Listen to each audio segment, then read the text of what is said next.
Two-time Hall of Fame inductees, Brent Godarzi and Marty Young. Back-to-back #1 trucking firm in the nation. Back-to-back best attorney and best law firm in East Texas.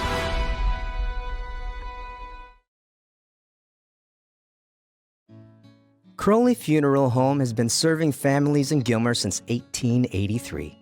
Funeral director and Gilmer High School graduate Troy Murray leads the professional staff at Crowley Funeral Home and is committed to providing dignified, respectful, and compassionate assistance to every family in their time of need.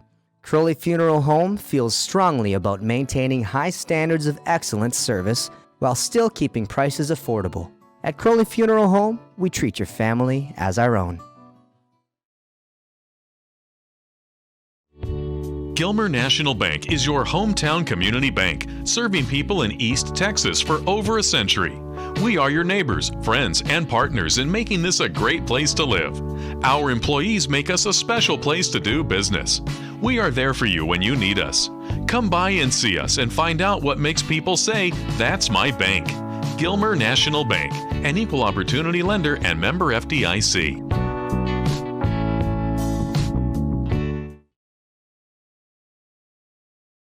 Hey, East Texas, Matt Darby here, and I serve as one of the pastors at New Beginnings Baptist Church in Gilmer and in Longview. Let me ask you a question. Are you looking for hope in your life right now? We believe that the answer is Jesus Christ, and every Sunday we fix our eyes on Him and we worship Jesus together. I want to invite you to one of our worship services at 8, 9:30, and 11 in Gilmer and in Longview. We'll see you there.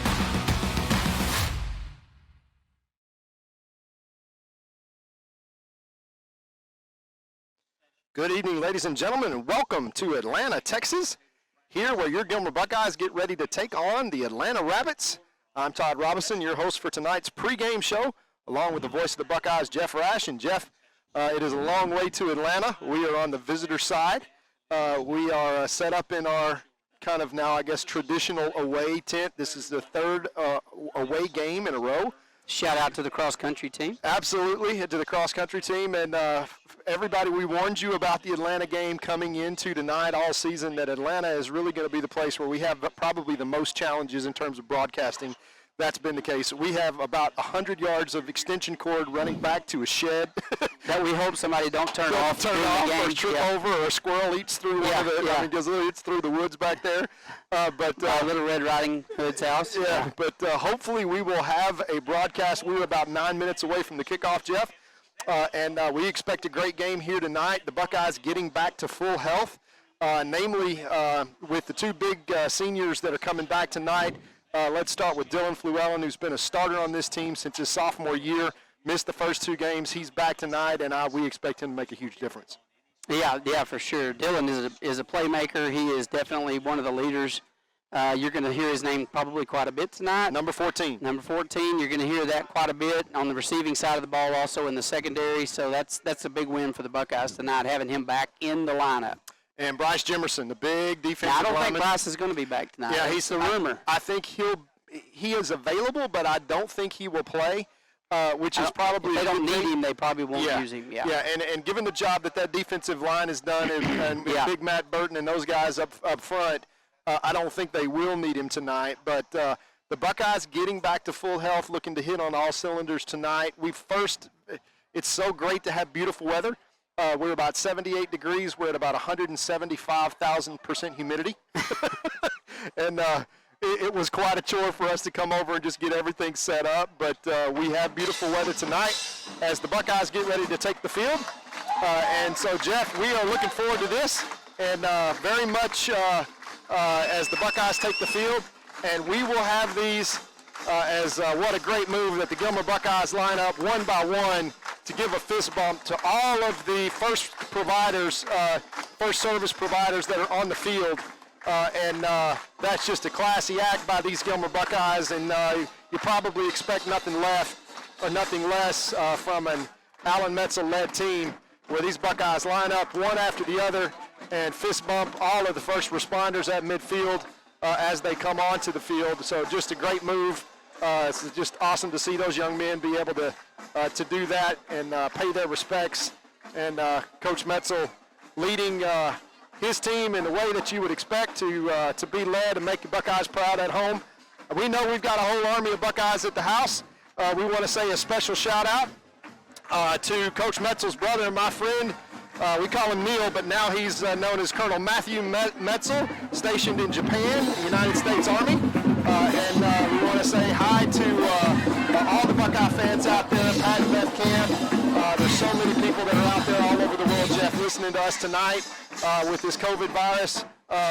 We've got limited tickets and we've got limited room, but we're right here at the 50-yard line, and it's going to hopefully feel like we're broadcasting straight out of your living room tonight as we wait for the Atlanta Rabbits to take the field. So, Jeff, let's talk a little bit about the tradition in this game and what we're going to expect to see here tonight from the Buckeyes and the Rabbits. Well, this is a special night, Todd, as most Friday nights are, obviously, in our opinion.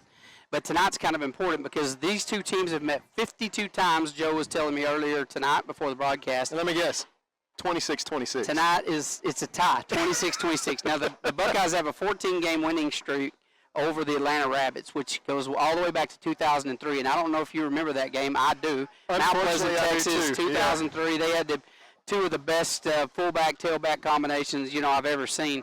And they went on to win state, and I think that year as well.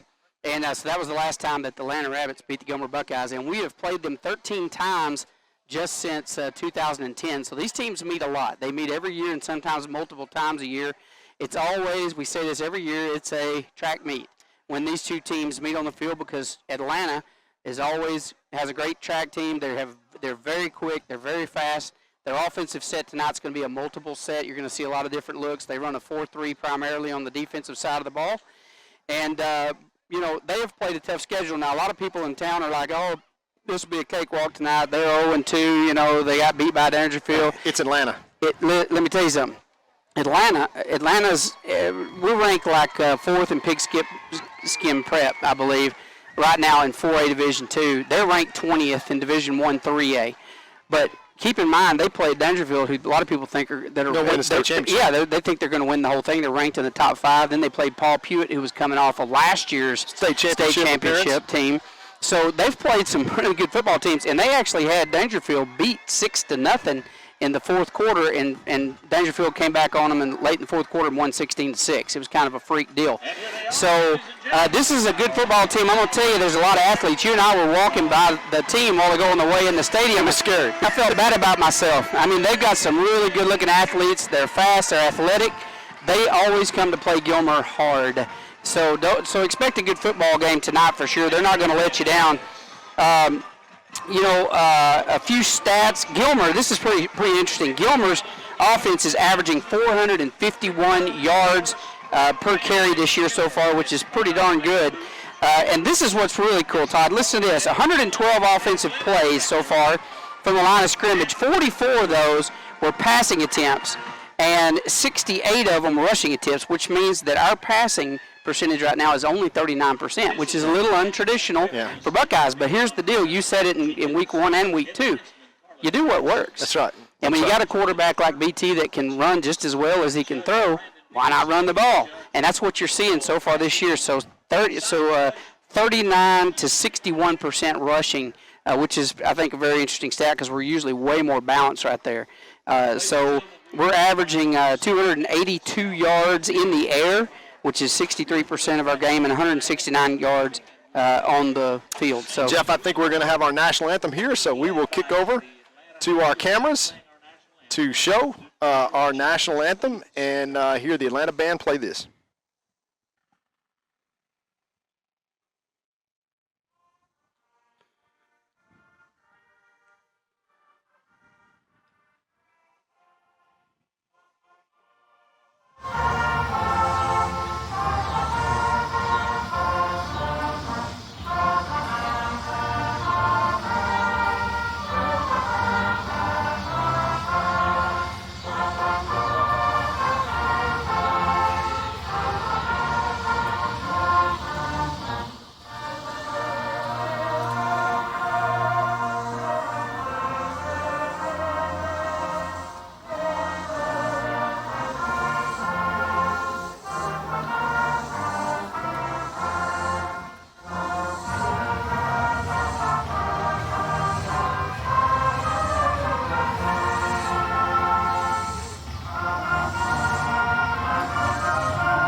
And we're back to action here, folks. And let me tell you something, Todd, watching these young people in this community honor at midfield here the first responders like they have tonight, and watching these young men on both sides of the ball respect and honor our flag just makes you feel good. Class act. Makes me Class feel really act. good. Both sides of the ball. These programs obviously have competed at a championship level, not just on the football side, but obviously the deep speed and track tradition. You said it right at the top of the show. That's going to be a track meet. The Buckeyes have won state championship most recently 2014 in track. Atlanta won, I think, about 6 out of 10 during the early 2000s. Oh my gosh, yes. And you will see about as good as it gets. They call it Beast Texas for a reason, as Big Luke Watson, who's going to have a chance to play on Saturdays, goes out as a captain. Jeff, I want to say a special shout-out tonight to my friend and my brother, Dr. Ed Brazil, who is listening all the way in Knoxville, Tennessee. He's a surgeon, and he's one of the smartest dudes that I know, but he went into surgery this morning, and he called me back about 3 hours later. They like cut 4 or 5 things out of him. He said, I got no narcotics in me. I'm ready for football. So shout out to Dr. Ed tonight. Hey, there's no shame in drugs, doctor. So and Cody Guidry's dad called a little while ago. I talked to him on the phone, and one of Gilmer's greats, and he's listening. I think they said he was in Virginia or somewhere, and so that's cool. He's off work and supporting his family, but because the broadcast is broadcast literally all over the world, we've got people in Japan and England and all over the world literally listening. He's able to watch his son play tonight, so we're grateful for that. Which is so cool.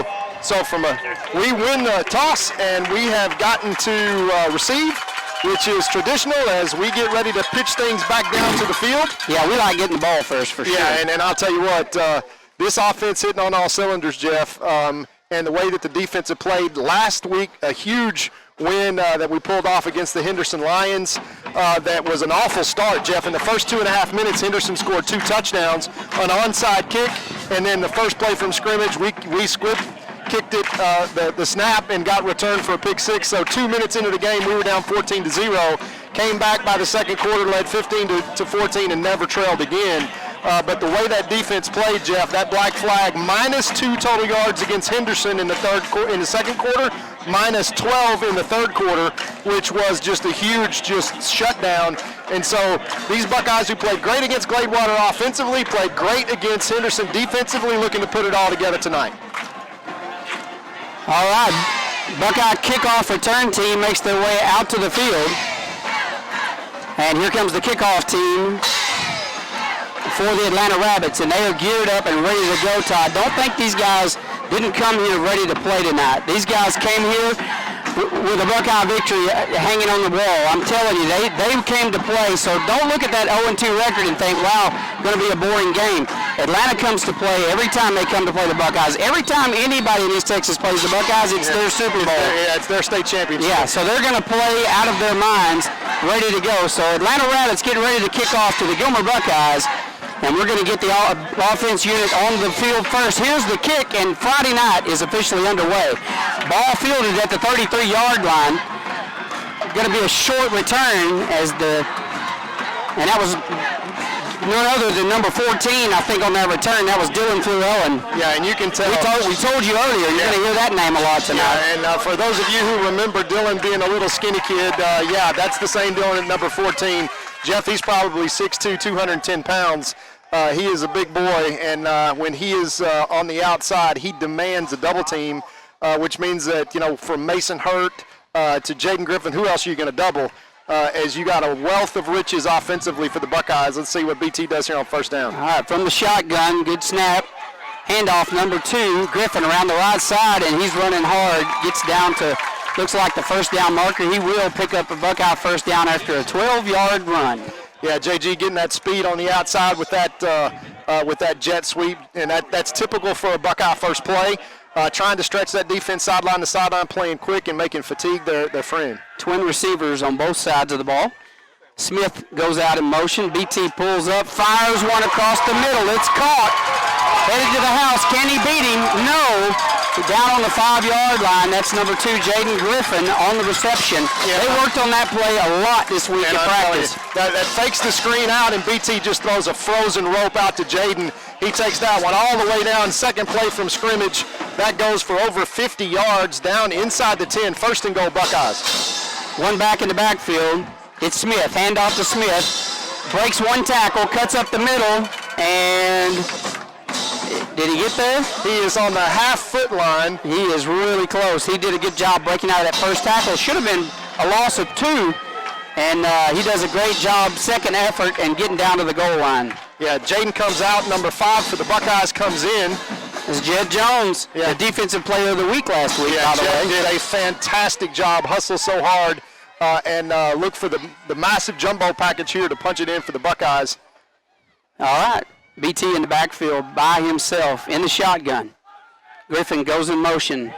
BT up the middle, touchdown Buckeyes, and this game is off to a good start with 10:51. It's still on the clock in the first quarter. That was a great offensive start for the Buckeyes. Yeah, they take 5 plays. They go 64 yards in just over, let's see, that was 69 seconds that the Buckeyes took. Let's see if they go for 2 here on the extra point. And that's about as well executed as you can get. And, Jeff, watching these guys practice on Wednesday, you just got the feeling that it was just all going to kind of fall together tonight, and the Buckeyes come out and do what the Buckeyes do when they win the toss. Storm down the field and score. Extra point is up, and it is no good. That is very uncharacteristic. Hernandez is usually right down the middle, so Buckeyes not going to get that extra point. But I assure you, they'll go for 2. They like nice balanced numbers, so they'll be trying to make that up soon. Believe me. 10:51 left to play in the first quarter, and the Buckeyes are on the board. We'll be right back after these messages. 2-time Hall of Fame inductees, Brent Godarzi and Marty Young. Back-to-back #1 trucking firm in the nation. Back-to-back best attorney and best law firm in East Texas.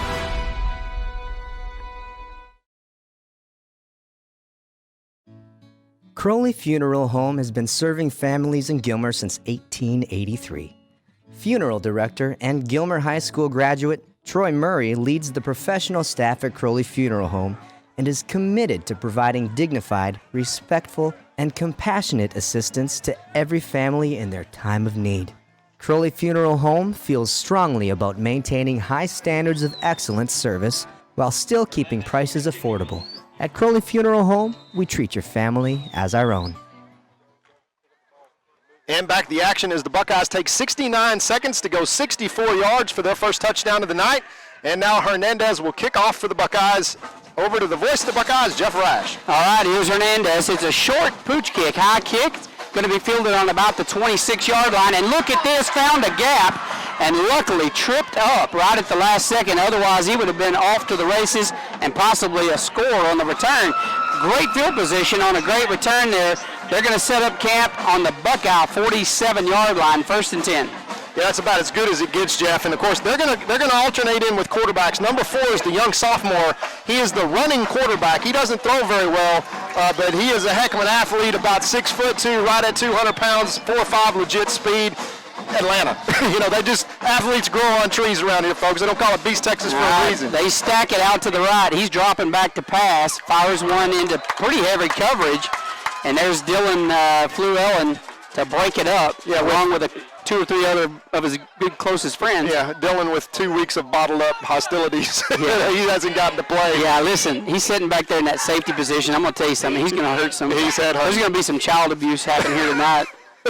He does have a lot of pin-up aggression. He's ready to let out on somebody. So now they're going to come back. 1 receiver right. Looks like 3 to the left side. They're going to hand off to the back, and guess what? He's going nowhere. What a heads-up football play. He pitches back to the quarterback, who instead of losing, and they draw a flag, instead of losing yardage, they actually gain it. That was a risky play, but a heads-up football play there by the back. Unbelievable. Let's see if they get a face mask here or what that's going to be, or probably a hold is what I would guess. And, of course, number 4, the quarterback, lost his helmet, so he's going to have to come out of the game. And the referee here is saying that is a personal foul, face mask against the Buckeyes. So that is going to march them down close to the red zone after what was a great defensive play, Jeff. Matt Burton doing what he does, storms back there and makes contact. And that was actually number 4, but the referees kind of blew that call. But nevertheless, they're down inside the 30-yard line. Number 65 has to leave because of losing the helmet. I didn't see him lose the helmet.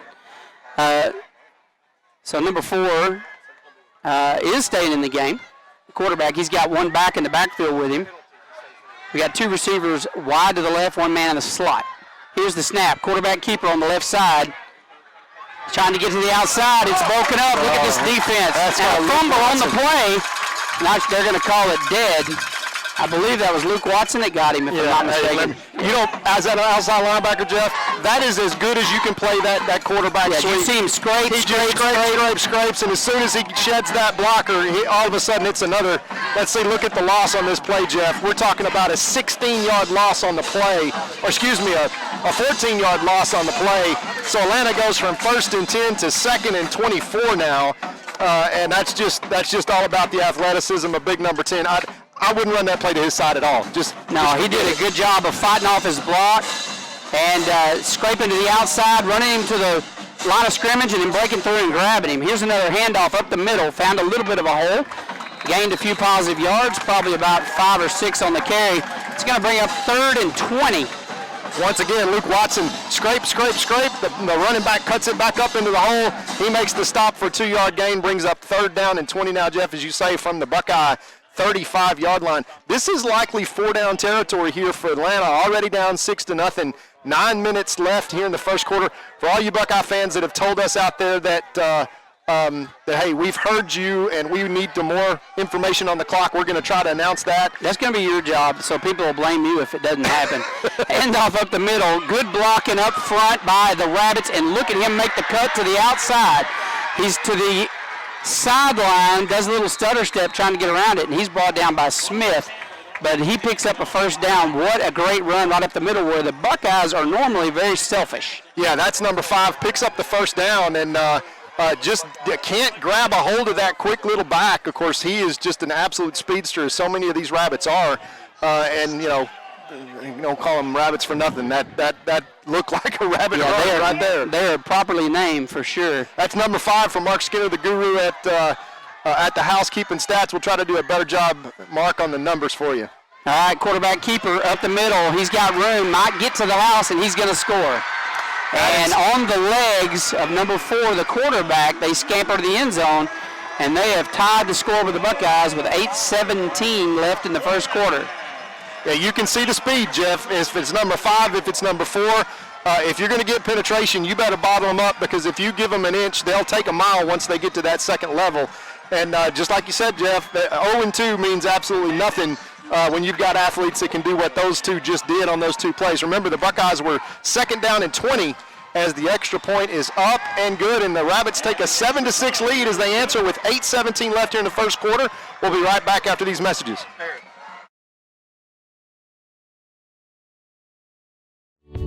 Gilmer National Bank is your hometown community bank, serving people in East Texas for over a century. We are your neighbors, friends, and partners in making this a great place to live. Our employees make us a special place to do business. We are there for you when you need us. Come by and see us and find out what makes people say, "That's my bank." Gilmer National Bank, an equal opportunity lender and member FDIC. And we're back to the action here after Atlanta comes back and answers. Get great field position from their own, from the Buckeye 47 after a great return, Jeff.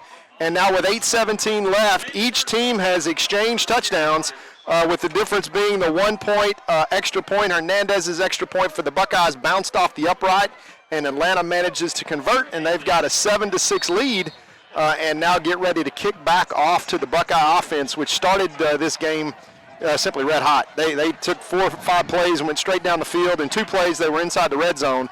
And now the tennis match is going to continue. Let's see what Atlanta does here. All right, here's the kickoff. They're going to go a little deeper this time, kick it out of bounds right at the 20-yard line. And so the Buckeye offensive unit making their way back on the field.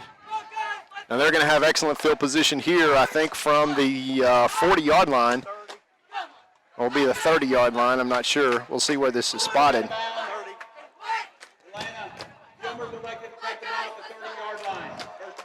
So yes, we'll take it at the 30-yard line there, Jeff, as BT, Brandon Tennyson, and the Buckeyes will come back on the field.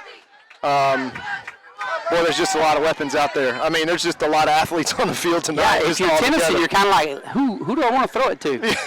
I mean, you really do have a lot. You've got Rowan Fluellen out here. You've got Mason Hurt out here right now. I think that's Dylan Fluellen on the other side. You got weapons everywhere and a great back coming out of the backfield now in Smith. They set up a screen and unfortunately thrown behind him, and that would have been a great screen had that pass been in front of him. But unfortunately, we had to turn around to try to catch it, and that's going to be 2nd and 10 for the Buckeyes.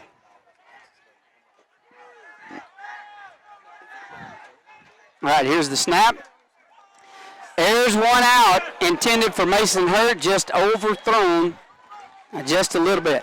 Yeah, Mason just ran right by his corner man to the weak side of the field, and BT tried to get air under that one, but just kind of rushed the throw a little bit as he may have had just a little bit too much, what is the right word, early game adrenaline. Yes, and that's probably real accurate. 2 receivers left, 1 right, 1 back in the backfield. It's Smith. Pulls up, looking to pass. He's going to hit Mason Hurt on an inside crossing route, and Mason's going to get the first down +5. Well, that's a beautiful thing. He loses his helmet and will come off for a play, but Mason running such a crisp route, and I mean, BT put that one right in the window, and Mason's not scared to lower his head after he catches it. He made some people pay. He lost his helmet, but he picks up the first down and moves the chains. All right, Smith in the backfield. Rowan Fluellen takes the handoff up the middle. Tennyson dragging players with him, takes a little bit of a shot in the back. You hate to see your quarterback set up that way, but he's a tough kid. He picks up about 14 on the carry. That's going to get the Buckeyes 1st and 10 on the Atlanta 40. 7:45 left to play in the first quarter. Yeah, that's just what happens when you got such speed. You got Davion Smith back there, you got BT back there, and the Buckeyes come at you all kinds of ways. All right, here's a quick pitch. Smith around the left side, down the sideline, got 1 man to beat, can't do it. And we've got 2 flags on the play. The first one's going to be offsides. The second one is going to be on the stiff arm. He face mask him. I think that's going to be the call. So referees are going to have to talk this one over a little bit. Yeah, this may be a do-over. Back to the 3rd grade where you just say, okay, multiple penalties, let's just all agree on a do-over, as this one may come back. Well, I think they got their penalty first. We should have the option for the do-over. And so let's see what the call is going to be. Yeah, we're going to get a do-over out of this as they lined up. Well, that's better than a 15-yard penalty. I'll take it. Holding on the offense. It was holding. On the defense. Those fouls will offset. Yep, offsetting fouls. There was holding on the offense, and there was offsides on the defense as the 2 technique just lined up. I mean, he was like 6 inches over the ball. He had to look backwards to look at the ball. Yeah, he really did. So Buckeyes are going to get a do-over. 1st and 10 from the 43-yard line. Smith in the backfield. Handoff. Nope, fakes the handoff.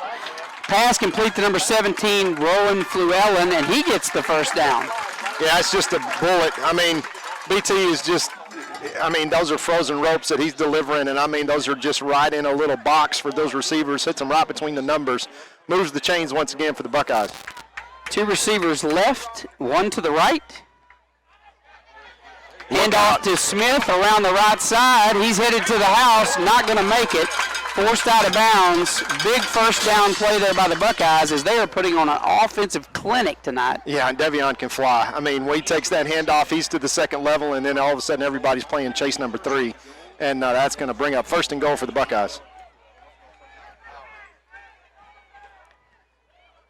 All right, Buckeyes lined up. BT drops back, looking to pass in the end zone, overthrows his intended target, Dylan Fluellen. Yeah, you're just going to take that one-on-one, 1st and goal. On the outside, you got big number 14 out there. You just throw it up to the outside, see if he can come down with it. And at this point, why not take that shot? Brings up 2nd and goal. BT put it where only Dylan had a shot at it, and otherwise it was going to do what it did and went out of bounds. There's Devion. Carry up the middle. It's going to be basically for 2 yards. Going to bring up 3rd and goal from the 6 now. As once again, we got some little glitches on the power here. We apologize if there's any technical difficulties that we see coming. But 3rd and goal from the 6 now. As once again, we got some little glitches on the power here. We apologize if there's any technical difficulties that we see coming. But 3rd and goal from the 6 now. As once again, we got some little glitches on the power here. We apologize if there's any technical difficulties that we see coming. once again, we will try to continue to broadcast as we've got 3rd and goal now, Jeff, from the 6-yard line. The Buckeyes looking to answer the Rabbits. All right, here's the snap. Tennyson going to keep it, pulls it down, tries to go forward. Rabbits sniff that one out, and they're going to pull him down on the 5-yard line. He got maybe a yard out of that, so that brings up 4th down, and they're actually bringing on the field goal team. So they're going to, at 4th down, they're showing that they're going to kick. That doesn't mean that's what they're going to do, but that's what they're showing. Yeah, Hernandez comes on to kick.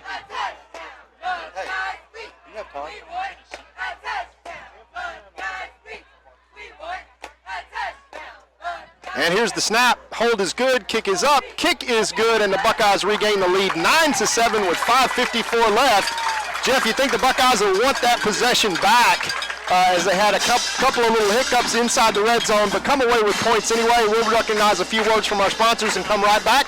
Buckeyes lead 9-7 with 5:54 left in the first quarter. Hey, East Texas. Matt Darby here, and I serve as one of the pastors at New Beginnings Baptist Church in Gilmer and in Longview. Let me ask you a question. Are you looking for hope in your life right now? We believe that the answer is Jesus Christ, and every Sunday we fix our eyes on Him and we worship Jesus together. I want to invite you to one of our worship services at 8, 9:30, and 11 in Gilmer and in Longview. We'll see you there. We're back to the action here, and Todd, that last commercial was New Beginnings Baptist Church, happens to be my church. I can throw a little plug in here because they pay money for us to do this. So I can actually plug those guys. And if you have a great church, stay there, support it. Go every Sunday. If you don't and you want to try a really good one, come to New Beginnings Baptist Church. We'd love to have you. You can come to my life group. Life group is the New Baptist word for Sunday school. Okay. Yeah, I'm just letting you know there. Okay, yeah. we Methodist or old school, we still call it Sunday school. Yeah, we call it life group, man. We do life together, brother. So if anybody needs a good life group or / Sunday school, you're welcome to come visit mine or come visit New Beginnings Baptist Church. We appreciate their support. All right, big kickoff here by the Buckeyes. Going to be fielded at the 5-yard line. Nice high kick, deep kick, and good return up the middle, showing that speed by the Rabbits all the way out nearly to the 30-yard line. So they're going to set up camp 1st and 10 on their own 29. Yeah, you got to tackle these guys, but you got to catch them first, Jeff. And there is a lot of speed out there on the field between number 2, number 5, number 4. The lower the number, probably the lower the 40 pounds. Yeah, that's exactly right. As, at one point over the last decade, the Gilmer Buckeyes secondary has faced the state championship sprint relay and mile relay team about 9 times. All right, 2 receivers wide to the right, one back in the backfield from the shotgun, going to be blown dead. That'll probably be illegal procedure against the Rabbits and back them up 5. Yeah, and one thing that you notice, Jeff, is big number 44 is already about 5 yards deep in the backfield as Matthew Burton in this new offensive scheme. And let's just mention something, Jeff, here. That's black flag defense, Jeff. And the leader, the defensive coordinator, Tommy Edwards, has been battling all week. He's battling kidney stones and was up in the booth last week battling it. Wednesday, he couldn't even attend practice, but he's back out here tonight. And our thoughts and prayers with Coach Edwards. Quarterback's going to pull it down. He's still looking to throw. He's going to follow one and get it complete. What a pass. What a great job that young man did to stay poised and the receiver to get loose. And that's a big gain for the Rabbits all the way across midfield down to the 46-yard line of the Buckeyes. Yeah, Jeff, the thing that makes that possible is just the simple escapability of the quarterback there, number 4, as he's able to avoid a tackler. That's Cameron Dickerson. He's just a young sophomore. He's basically known for his legs, not necessarily his arm, but he manages to hit a wide-open receiver out here down on an out route, brings up a big first down for Atlanta. All right, he fumbles the ball and has to fall on it. So that is going to be a loss of about 6 yards. And so that's going to bring up 2nd and 16. Yeah, one thing you see, Jeff, as this game starts, 5 minutes now left. Both teams have been able to manage to drive down the field and score every time that they've had a possession. This pace with this humidity and everything else is going to favor the Buckeyes long term in terms of their depth. Obviously, Atlanta's got a bunch of sprinters, a great speed like they always have. But the longer this game goes, the more advantage that the Buckeyes are going to have. All right, 3 receivers to the left, 1 to the right, another fumble, and he is forced to fall on it again for a loss of another 4 yards. And that is going to bring up 3rd and 10 as all of a sudden, after a pretty good offensive set, the wheels came off on the Rabbits' quest for moving down the field. Yeah, and Jeff, this is the first opportunity for either team, really, to get off the field on 3rd down, as this is all the way back to the Rabbit 44-yard line. They need the Buckeyes 36 for a first down. But, Jeff, one thing's for sure, keep an eye on number 5, who is on the wide side all the way out there on the end.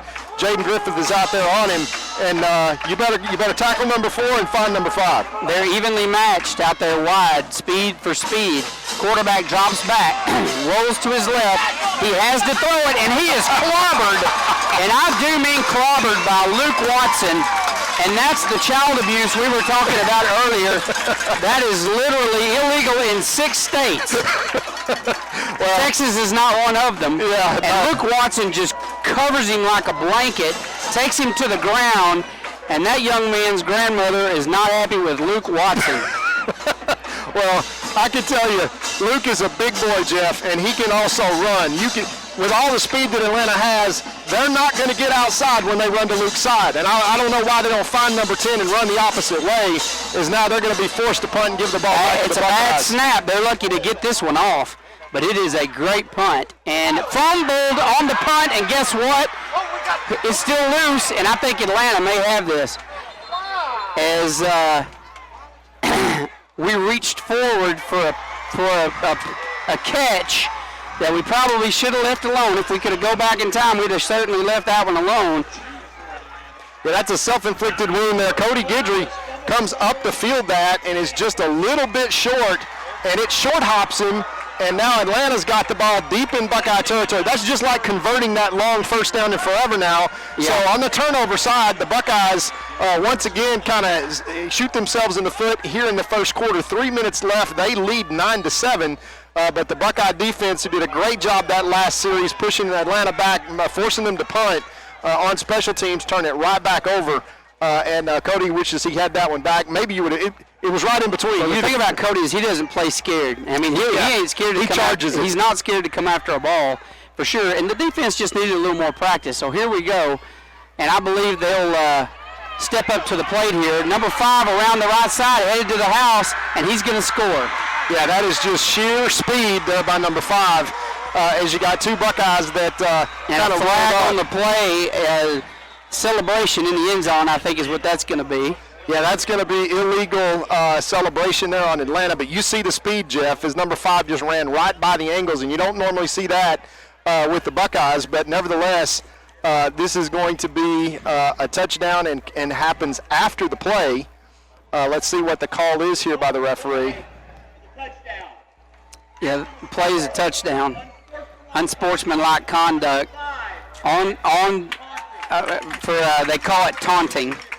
He's celebrating in the end zone. He might have, had a few comments down there. We don't know. The ref was standing there close by, but they'll assess that on the kickoff, which means they're going to be kicking off from, what is that, the 25-yard line? Yeah, they'll kick off from the 25-yard line and give the Buckeyes a great field position. Under 3 minutes here, and the track meet continues as the extra point is up and good. And now we got a 14-9 score as the Buckeyes, who managed to stop Atlanta, give it back on the fumble turnover, and now they are behind service, as we say, and looking to get this ball back in great field position and come back and answer. We'll be right back to Atlanta right after these messages.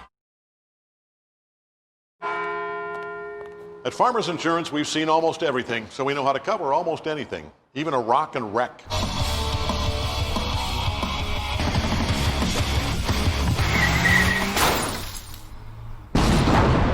Yeah! He rocked and rolled right into it, but we covered it. At Farmers, we know a thing or two because we've seen a thing or two. We are farmers. Bum, bum, bum, bum, bum, bum.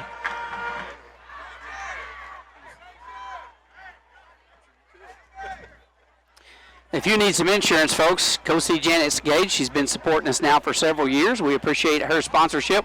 We also want to give a big shout out to our game sponsor, our title sponsors, Godarzi and Young. The 2 wins we've had this year, brought to you by Godarzi and Young, and they know a little bit about winning. So if you need insurance or legal help, you know where to go. You don't have to go far. It's right here in town, folks. Make sure you check out our commercials and visit all of our sponsors. They're here supporting our kids. donating money to the program, and we want to make sure that we recognize them. Keep your money local when you can. Shop local and support the people that support our kids. Amen to that.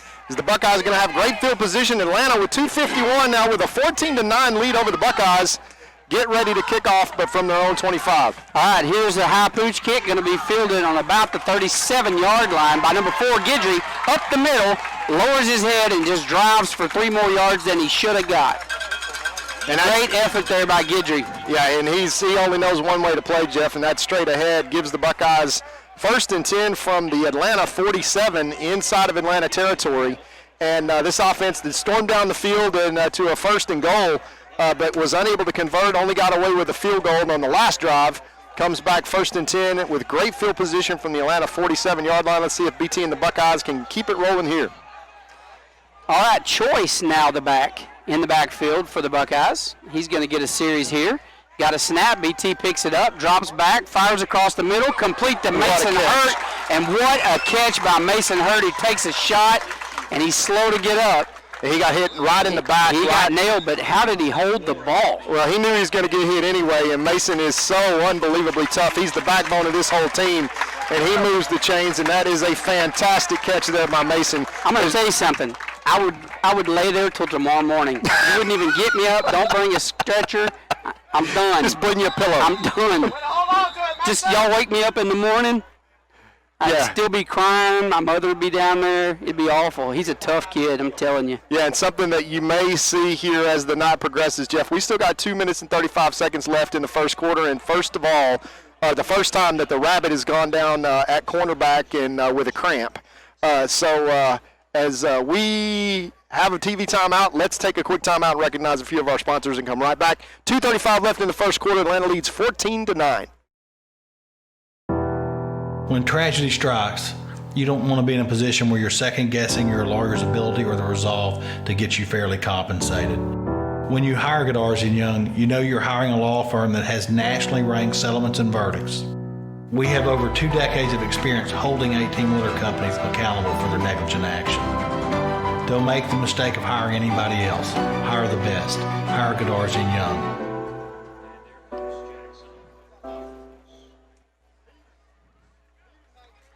And back to the action here as that young man gets helped off the field, and after that spectacular catch there by Mason Hurt, the Buckeyes move the chains 1st and 10 from the Atlanta 33. Here's the snap. Tennyson looking, got good time, decides to run it. He's going to get back to the 30-yard line for a gain of about 3 yards on that play, bring up 2nd and 7. That's 2 yards, 2nd and 8. Yeah, good coverage there. BT does a good job, just puts his head down, picks up some positive yards instead of throwing it away or getting a sack, and brings up 2nd down and 8 for the Buckeyes now. All right, Buckeyes send trip receivers to the left side, one to the right, one back in the backfield. It's Choice. Tennyson pulls back, fires one across the middle, and it is caught by number 6. We hadn't got to call his name tonight. Marshe Spraglin. That is Marshe Spraglin, the speedster. Yeah, and that is actually a great throw by BT, who just puts it on his back hip and just sits him down right there in his zone. Sprague does a good job adjusting the ball. 1st down Buckeyes inside the red zone. I think it's time to hand one to Choice, and they do. Up the middle, and look at this guy. He has just got the power, the legs, the size to get up the field, and he does that in a big way. So, the Choice is about 6'3", 230, and about a 4'7" kid, and it doesn't matter with that much bulk coming at you. He is a tough kid. 7-yard gain on that last carry. Handoff this time around the left side, and that is going to be a touchdown. Buckeyes. Touchdown by number 2, Jaden Griffin. And the Buckeye offensive unit just moving down the field. They look great. Yeah, I mean, it's all clicking on all cylinders offensively for the Buckeyes. But this I tell you what, what, they get that 2 points back. Yeah, here it comes. I hope so. 15-14 Buckeyes now take the lead. And let's see if they stretch that. There it is to Choice, and we are in for walks in for that one. I told you, Allen doesn't like those odd numbers. Yeah, that was throwing him for a loop right there. So he wanted to put that up. That's 17-14 with 1:22 left to play in the first quarter. So we've got a lot of points on the board. It's going to be that kind of game, folks. We'll be right back after these messages. Extra, extra! Read all about tonight's game in Thursday's Gilmer Mirror, complete with pictures, coaches' comments, and a look at next week's opponent. The Gilmer Mirror has been serving the citizens of Upshur County since 1877. You know, reading the news online is fine, but there is nothing like physically picking up your hometown paper, turning the pages, and catching up on everything going on in our area. If you're not subscribing to the Gilmer Mirror, you're probably missing out. It's one of my favorite publications, and I know you'll love it too. The Gilmer Mirror, www.gilmermirror.com. And back to the action here, folks, as the Buckeyes now take the lead, go for two, and convert 17-14. And, Jeff, let's just go back to it. That drive was kept alive by a spectacular acrobatic catch, takes a big hit as Mason Hurt just delivers the goods and goes up and gets one and pays the price. He was going to get hit anyway, but he comes down with the ball. Literally. That's literally what that means. Take one for the team, man. He did. And so the Buckeyes lining up to kick off here. Hernandez, number 20. Here's the kick. It's a long, high, deep kick. It's going to be fielded on the 10-yard line, returned down the left side, and the Buckeyes all over it. Great job there. So they're going to take over 1st and 10 from their own 23 or 24-yard line. I want to apologize to anybody that might be watching on the internet. I'm understanding that we're having a broadcast tonight from the visitor side of the stadium. We're down in that Pine Tree Bowl, and we're on a cell service tonight. So if it's a little grainy or we are in and out on sound for those listening around the world on the internet, I apologize for that. Hopefully it's coming in clear on E-Tex. And flag on the play. That's probably going to be a legal procedure. Yeah, the Rabbits did not get set before they snapped the ball on that one. And it's a false start, and it'll be 1st and 15. And the Buckeyes now are going to get Atlanta to start this drive inside their own 20. And with a minute 16 left here in the first quarter, Jeff, 17-14, you get the feeling that if the black flag can 3-and-out the Rabbits here and get the ball back, with the way that offense is rolling, they may create a 2-score game and then kind of run away from Atlanta as they normally do. All right, from the shotgun, Dickerson drops back, wobbly pass down the field, and no flag on the play. Great job there by number 2, Jaden Griffin. Yeah, turned around. I thought he had a chance to intercept that one. If he had turned half a second sooner, he might have picked that one off. Yeah, running with number 15 is a challenge, Jeff, but the problem is that that's just a poorly thrown pass. It's way late because that receiver is so quick, and Jaden fortunately had a chance to turn around and make a play on the ball without a penalty. That's going to bring up now 2nd and 15 and really puts Atlanta kind of in a hole, but you've seen their speed and how they can eat up yards very quickly. Quarterback keeper around the left side. Buckeyes swarm to him. He's not going to get much. He takes a heavy shot there.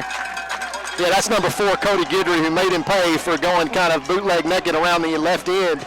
And you notice that that's away from number 10. Somebody in the press box has kind of made a decision up there to say, hey, if we're going to run outside, find number 10 and run away from him, as Luke Watson is just eating up this wide game tonight by the speedy Atlanta Rabbits. 3rd down and 13, big money down chance for the Buckeyes to get off the field right here. All right, here's the snap. And heavy pressure. Burton comes at him. He dumps one out to the speedster, number 5, and Luke Watson just eats it up. Luke Watson and who else is that? Number 5, is that Jet? Yeah, that's Jet Jones and Luke Watson. If you don't want to get hit by a combination, I don't recommend Luke and Jet. Those are 2 people you don't want to get sandwiched with. Yeah, number 10 and number 5 will give you an Excelsior number 15 headache. I'll assure you that. I'll tell you the matchup I'm waiting for is the end of the year game 10, Luke Watson against Jackson Pleasant Grove. That is going to be a great matchup this year, and I think Luke's going to manhandle it. That's my prediction. The childhood buddies, and you know that Landon Jackson is really a Buckeye as he moved on to Pleasant Grove. He's a Benedict Arnold. Yeah, not a Buckeye. He's number 1 versus number 2. Of course, they're 1-1, and they got their hands full tonight, Pleasant Grove. We'll update you with some scores, but at the end of the first quarter, exciting game so far. Buckeyes lead 17-14, 4th down. And, Jeff, let's go to commercial and be right back after these messages. Because of investments in our surrounding infrastructure, E-Tex offers advanced improvements in internet connections, service experience, and quality of life for our customers. The driving force for E-Tex has been to create a state-of-the-art company using both the latest technology and local expert technicians, people you know. And best of all, a certified support team that delivers quality support within hours, not days. E-Tex. Local support from the team you trust. 120 years ago, First National Bank of Gilmer opened its doors to meet the needs of its customers. Through the years, we added other names to our banking family. Now, we're proudly unified under a single name, First National Bank of East Texas, because together, we're better for you, your families, your businesses, and our communities. We're the same great bank with the same great people and services you can depend on. First National Bank of East Texas. Together, we're better. All right, folks, we're back to the action, and what you just missed as we were coming back in is a terrible punt by the Atlanta Rabbits. Well, I'm not sure if you could even call that a punt. We got a big ooh in the crowd here. That was a bad punt, but that's good for the Buckeyes because they're going to be taking over deep in Rabbit territory. Yeah, Jeff, we want to that punt wouldn't even have got a first down. No, it didn't even really make it back to the line of scrimmage, really, or the intended line of scrimmage. The Buckeyes will take over 1st and 10. And, Jeff, we want to send a special shout-out to head coach Jeff Traylor of the UTSA Roadrunners and Kurt Traylor and their whole staff down there as they get ready to take on the Texas State Bobcats tomorrow at Texas State. Here's the snap. Pass complete to Rowan Flewellen. Dodges 1 tackle, 2 tackles, down the sidelines, 3 tackles, and finally knocked out of bounds. And remember, that's a 15-year-old sophomore. Well, you know, big brother, little brother, watch this, you know, that sibling rivalry thing. He's telling big brother, y'all watch me.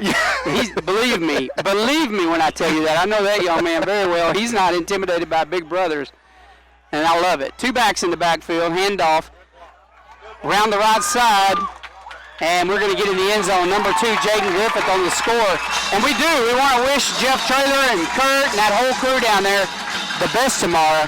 That's Jeff's debut as the head coach of Division I college. Long time coming. Gilmer boy made good. Yeah, ESPN 2 is where that game will be broadcast. 2:30. Yeah, put on your Roadrunner gear, folks, and if you don't have any, call Jeff and he will send you some. Oh, I'm sure he's proud of you right now. Yeah, just leave the credit card number and he will get you over to the marketing people. He's got a staff now. He's big time. Yeah, we should get a discount. We worked for free for a lot of years. We should get some kind of discount if he's listening. As Hernandez hits the extra point, makes this 23-14. The Buckeyes take a 9-point lead. And Jeff, let's talk a little bit about before we go to commercial. You know, Jeff and Kurt, obviously Kurt, our classmate. Jeff, kind of our big brother growing up, and spent his time after winning the 2014 state championship here. Went down to the University of Texas, joined the staff, then went to Arkansas, and then at SMU, and now SMU then Arkansas. SMU then Arkansas. Was up for the head coaching job at SMU. They made a great hire there. You know, proud member of the Texas High School Coaches Association. Represents them so well. He's one of their own. He's recruited so well. I always see those little Roadrunner, heads ups that Coach Traylor got another recruit in. And the beautiful part about tomorrow is that they will not be in Baton Rouge playing the LSU Tigers. That was the initial game that was scheduled. That would have been a hostile environment for your very first game. Your very first game being a road game, and then LSU. Jeff's a little bit demented. I'm sure he was in some weird way looking forward to that. He was, yeah. He's a sick person. But for me, I'm glad that it's Texas State, and look forward to seeing the Roadrunners and how they've dealt with COVID and all this college stuff. Is beyond me, honestly. It's been a weird year. It's been a crazy year. But not here, because we got Buckeye football, and that's made the year okay for me. Absolutely. I'm okay with it. And I'll tell you what, Alan Metzel, head coach now of the Gilmer Buckeyes, just doing a fantastic job this year. And these guys are learning way more than football, folks. I promise you, in this program, these kids are learning about life. They're learning how to become men. And that's something we need in this world. And this coaching staff, my hat's off to every one of them. They do a great job with these young men. Buckeyes lining up to kick off, so let's see what they've got. Here as we start the second quarter. High pooch kick going to be fielded on about the 27-yard line. And a short return and a little bit of a late hit, and there's the flag. As we got a little overzealous and popped him as he was already out of bounds. And that happens, but unfortunately that's going to be 15 big ones marked off against the Buckeyes. So, yeah, that one is just that right tenth of a second hesitation where you've already committed to go tackle the guy. Hey, it's like coming through a yellow light. Exactly. I was committed. How could I pull up, you know? That's number 41, Skylar Hall, that is going to allow the Rabbits to tack another 15 yards of field position on. It's all right, Skyler. You just intimidated him to make him go out of bounds earlier next time. That's right. I applaud your effort. That's right. 1st and 10 Atlanta from the 47. And Jeff, that black flag defense the last 2 possessions really has managed to come to life here and push the Rabbits back. Let's see if that continues. All right, here's the snap. Quarterback drops back, looking to pass. He airs one out deep and just overthrown by about a foot. That young man probably runs a 4.4 40, and if he ran a 4.3, he would have caught that for sure. I'm telling you, he can fly. And, I mean, this is just Atlanta. I mean, you know, Beast Texas, as they call it, Jeff, full of so many athletes in these 2 programs for so many years. And I mean, you're talking about, Jeff, 2 towns that both of them well under 5,000 in population. Atlanta, I think, 3,900. And they had a pregame ceremony where they were introducing all of their, you know, Hall of Fame members. And I think I counted 4 guys that were NFL. 1 guy was O.J. Simpson's backup for the Buffalo Bills. I mean, there are some deep gene pools out here in East Texas. All right, high snap over the head. Ball is bouncing, and he's going to have to fall on it. That's the 3rd time that's happened tonight. They're having some real snap trouble on the Rabbit side of the ball. And so that's going to back them way up to the 33, 34-yard line, 35-yard line. And that is a loss of about nearly 15 yards. It's 3rd in the Louisiana border right now for Atlanta. And, Jeff, this is a critical play. 10:57 here left in the 2nd quarter. So much time left. But the Buckeyes with already a 24-14 lead. And right now you just get the feeling that if the Rabbits can't convert this play, they may be in a world of trouble. All right, 1 back in the backfield for the Rabbits from the shotgun. Number 4 dropping back, forced out of the pocket. He's going to go down. He's sacked for another loss. And again, that black flag defense, the defensive line, who I think was the key to both of the 2 first victories of the Buckeyes, added again.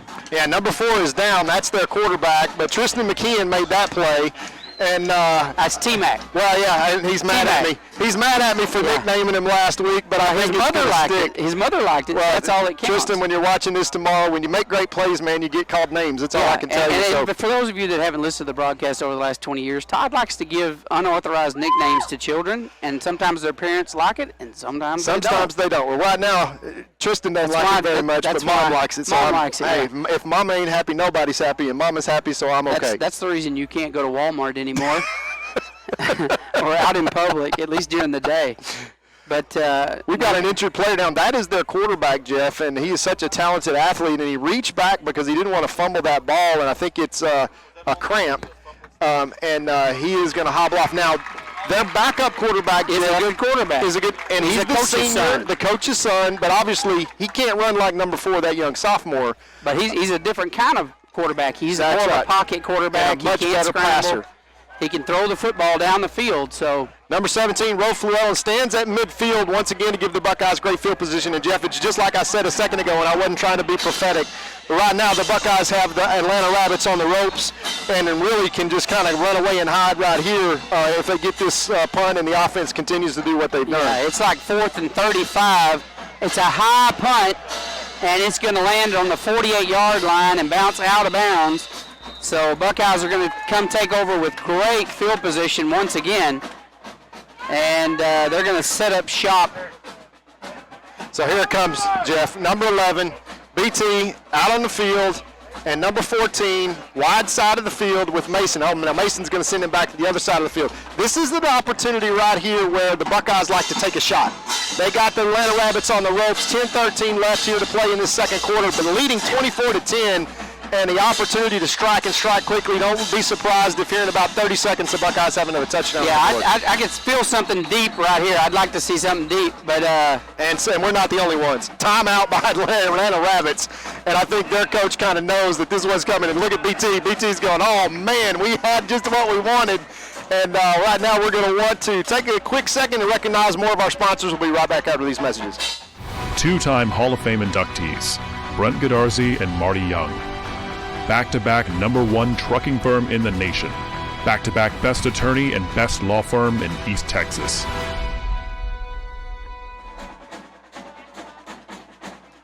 Back to action as the Buckeyes take over 1st and 10 from their own 47, and we want to recognize Coach Metzel has such guys that just are all about the hustle and all about the program. And the scout team players of the week this week, Jeff, are Eric Nelson and Pancho Gonzalez. So, Eric and Pancho, we appreciate your contributions on the scout team. This Buckeye team will never be what they needed to be without those guys that are out there working tirelessly on the scout team. Beat up by the other, both sides of the ball, offensively and defensively. Those guys do a good job. And here's Tennyson. He's airing one out. That's what we wanted, and we got it. And who is it? Number 12. Mason Hurt ran right under that. You knew it's coming. You know he's going to take the shot deep. And when BT can throw a ball like that with that kind of touch and hit you in the stride, it's almost not fair. No, seriously, at this point, I would just do that about every other play.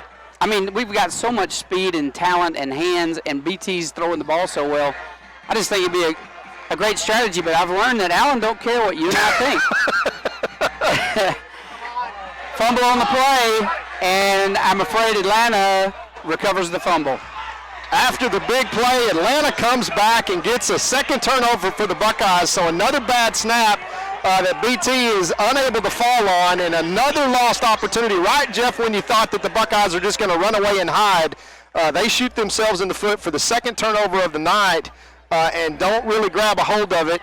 And at that point, it is inside the red zone where you really don't want to commit a turnover. Snap was low and bad. We had such problems with that last week, Jeff, in the rain. Snaps have been great tonight so far until that one. No, they've been fantastic. Yeah, and that one was keep in mind, last week, number 99 was pounding on our center the whole game, and I promise you, if that young man had been pounding on me, I wouldn't have went back on the field. So you got to keep those things in mind. Wet ball and a world-class nose guard. Handoff up the middle, bounces out to the right side and runs out of bounds, short gain. Yeah, that's number 5, just keeps pushing outside, and of course he would run all the way to the high school if there wasn't that boundary out there. As once again they run at Luke Watson, who runs it out of bounds for just a 1-yard gain. But Jeff, new quarterback. That's the coach's son, number 13, that's in the game for the Atlanta Rabbits, and that is Justin Pierce, the junior. Who comes in to lead this, and as you say, more traditional quarterback, and he's certainly not as dangerous with his feet as number 4, the young sophomore who can really fly. But he can throw the football, and so they're not afraid to let him try. That's another handoff up the middle. Buckeyes are going to jerk him down for no gain. Not sure where he ended up there, probably back to the line of scrimmage. Brings up 3rd and long as the Buckeyes, 9:31 left to play in this first half, 24-14 the Buckeyes lead. After a long pass from Brandon Tennyson down to Mason Hurt inside the 10-yard line, they fumbled the next snap over to Atlanta, and Atlanta dodges a bullet as the Buckeyes are ready to try to put some nails in the coffin here, even with so much time left in the second half. And now the Buckeyes, with a big 3rd down and 9, got the Atlanta Rabbits pinned down inside their own 20. All right, here's the snap. They're going to air one out. Down the sideline and broken up by number 2, Jaden Griffin, who looks up just in time to put a hand up and get a hand on that ball. Great defensive play there by Jaden. Yeah, he almost intercepted that one, and it's a good thing that number 13 doesn't throw a little better, because boy, number 5 out there, and I promise you he is in the 4.4 speed-wise. He just basically goes straight down the field, and Jaden is one of our fastest guys, and he just ran slap past Jaden that was turned his hips and did everything right except for, that's some state-ranked speed once again that you see from Atlanta, and that's nothing new. 4th and 9 for the Rabbits, and they're going to put number 17, Rowan Fluellen, back to return this punt. He's standing on his own the Rabbit 46-yard line. Great. And they punted that one down the field, hit on the 36-yard line. Takes a Buckeye bounce, however, to the 41-yard line. So Buckeyes once again taking over in good field position. And here comes Tennyson and the offensive unit. Well, now let's see if the Buckeyes can pick right back up where they left off. Right now, Jeff, the turnovers are -2 for the Buckeyes, +2 for Atlanta, but they are down 2 scores, 24-14 with 8:49 left in the first half. And the Buckeye offense, who really has looked crisp tonight, with the exception of that one bad snap and, kind of self-inflicted wounds. Let's see if the Buckeyes can pick up where they left off on that last drive, that beautiful pass there to Mason Hurt. All right, one back in the backfield. Rowan goes into motion. They're going to air one out again down the sideline, and this one is intended to Dylan Fluellen, and that was just great defense. Dylan had that in his hands, and that got knocked out of his hands by number 12, the safety. That was just a great heads-up defensive play. There's nothing you can do about it. Yeah, had Dylan really gone up and kind of tried to high point that ball, but he thought, this guy's going to mistime his jump, and I'm going to land on my feet and go score. But he just got a hand in at the very last second and prevented a touchdown. All right, they're going to hand off to Rowan Fluellen. Around the right side, Rowan's got room. First down, Buckeyes. What a young sophomore. I tell you, he's probably been the player of the game against Gladewater. He was probably the player of the game against Henderson. Well, definitely, the crucial interception at the last. On both sides of the ball, and with Big Brother now out there flaking with him. That's cool. It's good to have Fluellen. If you're Daniel and Sherry, you're looking over there going, those two receivers on the left side, those are ours. Yeah, our family makes up the left side of this formation. Yeah, handoff up the middle. Guidry, not a lot there to be had. He's fighting for what yardage he can get, but he gets maybe a yard on the carry, and that's going to bring up 2nd and 9. Inside Atlanta territory now after that run from Rowan Fluellen. And the Buckeye offense just absolutely relentless in terms of their pace and how they come in Atlanta. And again, in the second half, Jeff, this pace just starts to wear down the team. All right, here's the snap. Fakes the handoff. Across the middle, what a heads-up play. Rowan Fluellen, and the ball bounces off his hands in the air. But as he's falling, he keeps concentration on the ball, able to catch it, pull it down. Great catch, and another first down. Yeah, catches it anyway.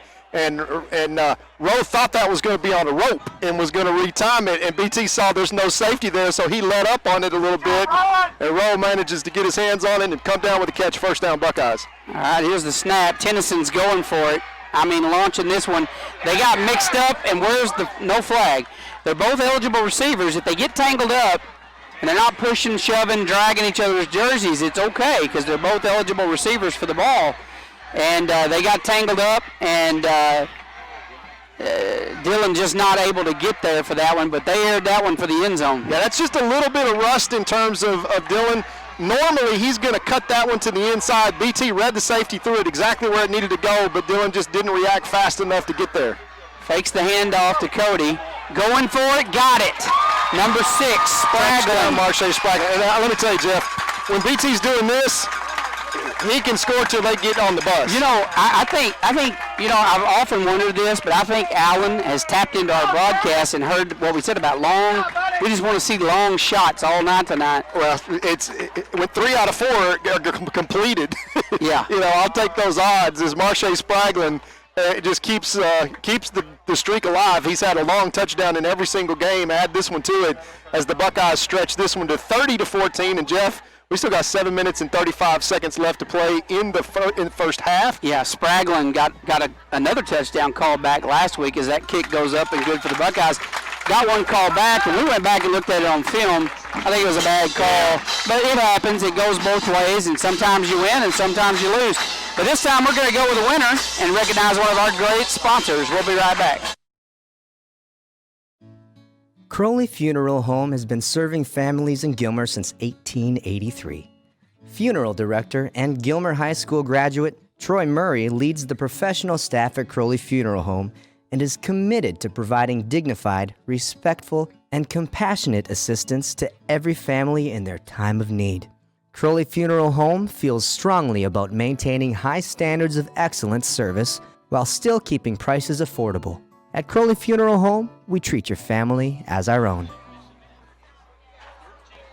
And we're back here to the action as Brandon Tennyson is just putting on a clinic. That touchdown to Marche Spraglin as the Buckeyes the weapons are just ridiculous, and Jeff, in terms of how they're able to just kind of pick your poison. Who are you going to double? You got Dylan, you got Rowan, you got Marche, you got Mason. You pick your poison.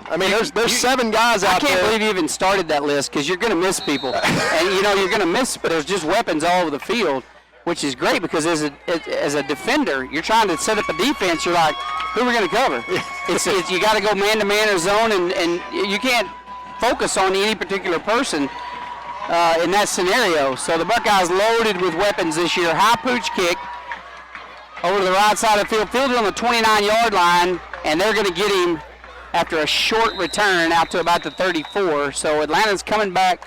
needing to fight their way back into this game with 7:29 left to play in the second quarter. They're down 31-14 as the Buckeyes have been putting on an offensive clinic tonight. Yeah, and number 4 is back on the field, Cameron Dickerson, the young sophomore. And Jeff, you got to take your hat off. There is speed everywhere on this field for the Atlanta Rabbits, and I'm talking about play on Saturdays kind of speed. That's nothing new. We knew that coming in, but the quarterback is back, and again, watch the wheels. All right, handoff number 5 breaks through the line. That's rare to do. Bounces out to the right side, trying to pick his blockers out, staying behind his blockers, and he's cutting it up to the house. He's going to take it all the way.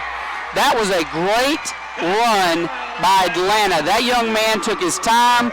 He got behind his blockers. He's pointing who to get, stayed behind them, weaved back and forth, and took his lane when he saw his opportunity to the house. You got to take your hat off to that young man. That was a great run. Hey, it's hard to tackle a guy you can't catch.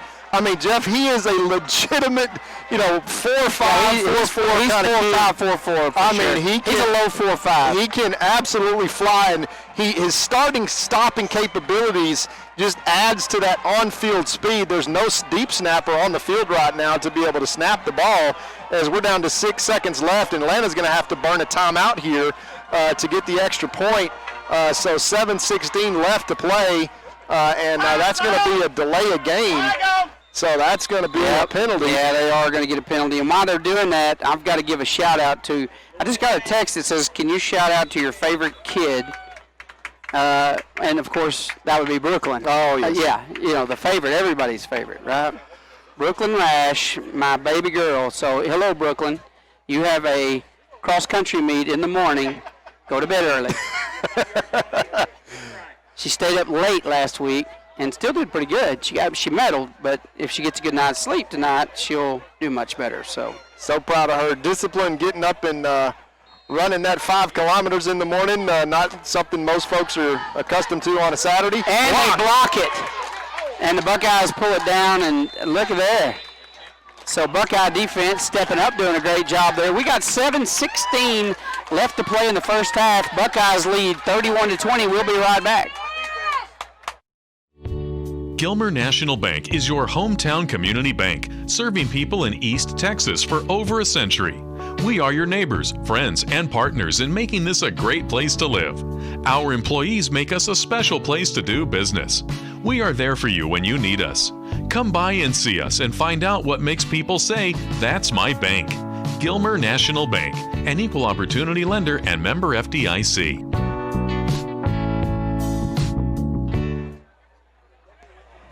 And back to the action is number 5 for the Atlanta Rabbits, Caleb Hamilton, the senior. And I mean, he is a speedster, folks, as he shows on that run that was, let's call that about a 67-yard touchdown scamper. As he set up his blockers, dove to the inside, got to the outside, set up a wall, and then used his speed and brings Atlanta to 20 and within 2 scores again. It's just, Jeff, you thought the Buckeyes were about to run off and hide and create a 3-score game here.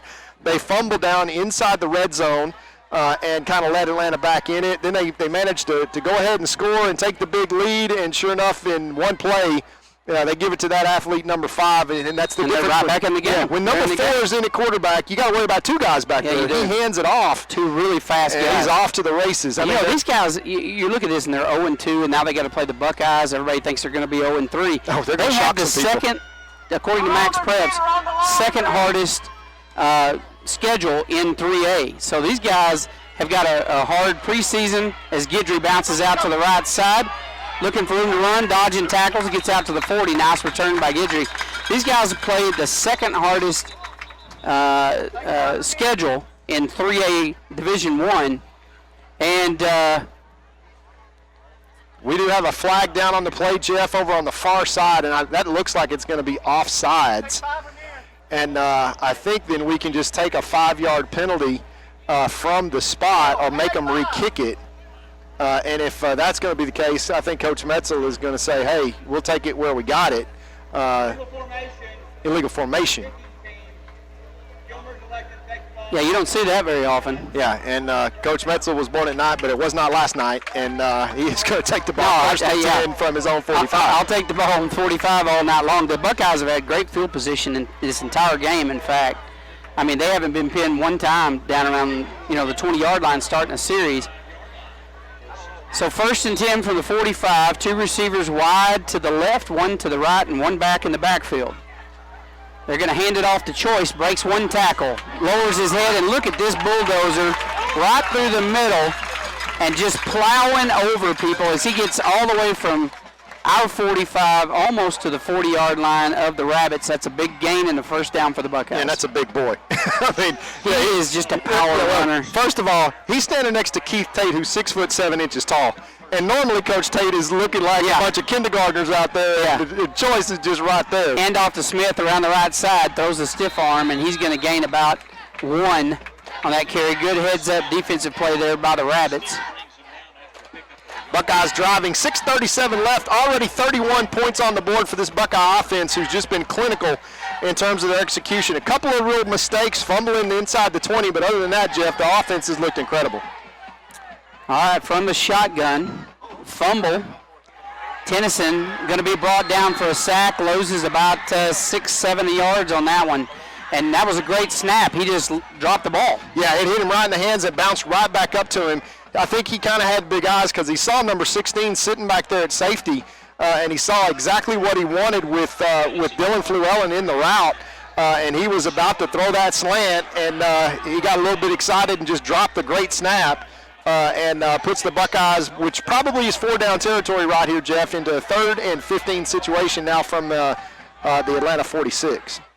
All right, they're going to send 3 receivers left. They have 2 to the right, and Tennyson's alone, and they're going to flag that play, and it's false start on the Buckeyes. That's going to back them up another 5. So the Buckeyes now looking at 3rd and 20. Yeah, let's make it challenging on 4-down territory here. Is leading 31-20. If the Buckeyes can pick up 10 or so, look for Coach Metzel to not even hesitate if they can get it inside of Atlanta territory with 5:39. The Buckeyes have yet to punt tonight, and now with 5 wide, watch out for number 14 down here at the bottom of your screen. Weapons all over the field, literally. Take your pick, Tennyson. Steps up, throws downfield. He's got Fluellen, who dodges 1 tackle and a 2nd tackle. Headed to the house, dodges a 3rd, and in the end zone. 14. I mean, he's at the bottom of the screen. BT uses his feet. Dylan does a great job, breaks his route off, makes that read of a scrambling quarterback, makes himself available, makes 2 athletic moves, and goes to the house. Now, we have a injured player on the field, another cramp. I thought he said ineligible receiver downfield, and I thought, oh my goodness, that one may be coming back. Now, got another player down on the field. Well, that's all on Dylan Fluellen, the senior there. Having Fluellens is a good thing for the Gilmer Buckeyes, as number 14 scores his first touchdown of his senior career, and I will promise you it will not be the last, as the Buckeyes now stretch this to a 17-point lead, as the young Rabbit there and has got a cramp, and we will take a. And he's helping him off the field right now. It's going to take him just for a second. He's got his leg locked up pretty bad. But Todd, we talked about the arsenal all night long. We've talked about the speed, obviously, in the game. People are probably tired of hearing it. And we've talked about the weapons on the Buckeyes. But that last series, it's like, who are you going to throw it to? I mean, every guy out there's got hands. Every guy runs clean routes. Every guy out there has the speed. I mean, it's kind of take your pick at this point. Yeah, the scary part is that this is week 3. I mean, you now see the offense, Jeff. This is the Buckeyes of old when you look up and say, we may have a 40-plus point first half here, maybe even more, but somebody is missing. Oh, as the kickoff team was on the field. The kickoff team started on the field. They got the cart before the horse.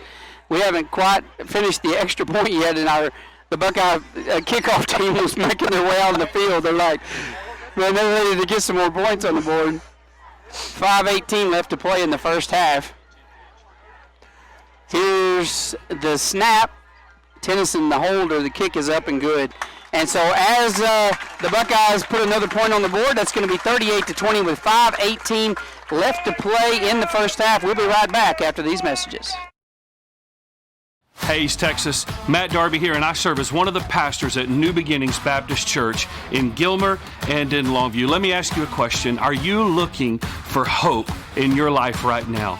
We believe that the answer is Jesus Christ, and every Sunday we fix our eyes on Him and we worship Jesus together. I want to invite you to one of our worship services at 8, 9:30, and 11 in Gilmer and in Longview. We'll see you there. And back to the action, and as our technical guru here, Eric Conich, just told us, in order to get the stream out tonight, folks, we've lowered the bandwidth a little bit down to 720 progressive instead of 1020. So the numbers may be a little fuzzy for you out there if you've got a high-definition television and you're used to seeing the game in 4K. You're going to see it at a little bit lower quality, and that's simply because we're running off a wireless modem. So if you're not happy with the quality, call Eric Conitz at 903-80. I'm sorry. That's not appropriate. Give him Mr. Albritton's number. Yeah, here's the kickoff. It's a high pooch kick, going to be fielded on the 25-yard line. Fumbles it, turns around, spins out of it, breaks to the right side, and this guy is good at making something out of nothing. As he gets some points, there's a flag on the play. But again, number 4 Dickerson just showing his athleticism by dropping a ball. Should have been down and able to convert about 10 yards out of that. Yeah, that's coming back on a hold, and that's a spot foul from the 24. So this is going to start inside the 15-yard line now, Jeff. 5:09 left to play. The Buckeyes already put 38 points up on the board here in the first half. And you get the feeling that the offense is just now starting to really get in a groove. Great conditions tonight. Henderson was not that case at all last week. Got the snap problems fixed. As we talked to Coach Metzel last week, the Buckeyes felt like with 21 snaps that hit the ground last week out of about 45 offensive plays. 63. 63. Well, there was probably 4 or 5 scoring plays that got affected out of that. But again, when you're playing in a downpour, it's just going to affect the game. It just does. It's hard to get off snaps. It's hard to get passes in the air, and that is going to turn into nothing as the Buckeye defense shuts down that run. Loss of 2 yards actually on the play, Jeff, and that's kind of what you are accustomed to seeing. Is this defensive front is getting accustomed now, instead of just charging back there and looking for the running back who Atlanta is already gone because you got that kind of speed, is now breaking through the line and then basically trying to find the running back and stops him for a 2-yard loss there. Fill that gap. So black flag defense putting heavy pressure on the quarterback. He slings a dangerous pass out there, almost caught, but boy, that's the kind you just hold your breath when you let go of that. He's worried about his safety and needed to be worried about an interception there. Yeah, that was a jailbreak. It's number 44, Big Matt Burton, and the rest of that front line all came crashing through there. That was not a screen pass. That was just everybody beat the man in front of him.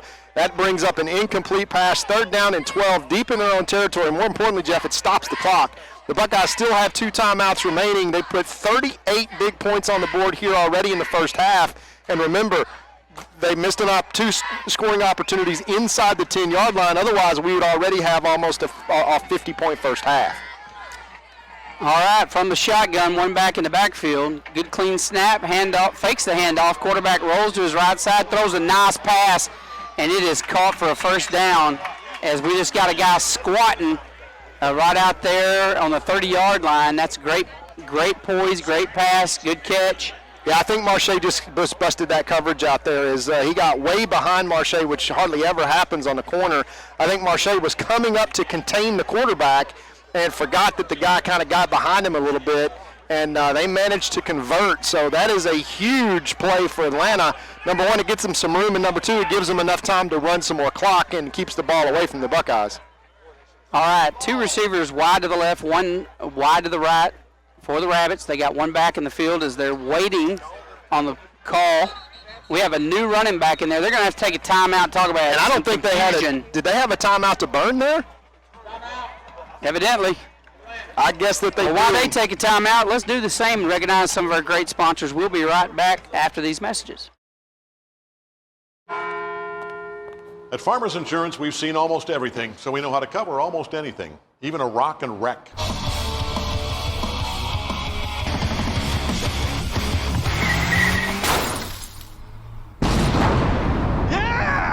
He rocked and rolled right into it, but we covered it. At Farmers, we know a thing or two because we've seen a thing or two. We are farmers. Bum, bum, bum, bum, bum,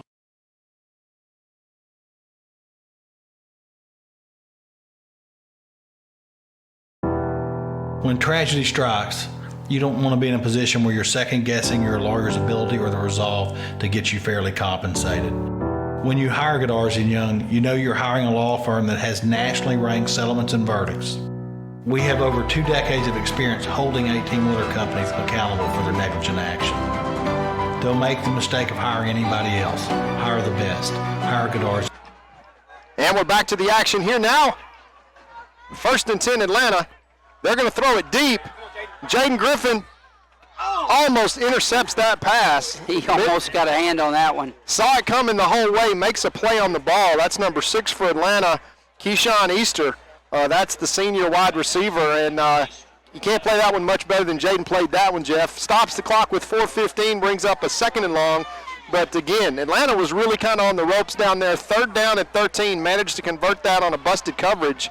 And now the Buckeyes, once again, going to try to get the ball back here and keep Atlanta pinned deep in their own territory. All right, they're going to fake the handoff. Quarterback keeper, left side, and he is close to the 1st down, but not quite. He's going to be about a yard or 2 short. That's going to bring up the money down. 3rd and 2 is what they're going to call that. And Atlanta's down 18 points. You know, they got a little less than 4 minutes now. They want to go in with at least one more score on the board. So they're going to be going for it right here. You can bet they're throwing the kitchen sink at this. Yeah, watch for number 4 on the keeper here, regardless of where he goes, and look for them to go away from the strong side of the field. So I would look for a right run maybe here to the short side. Here we go. All right, you're right. And then he cuts back to the other side, breaks a tackle there.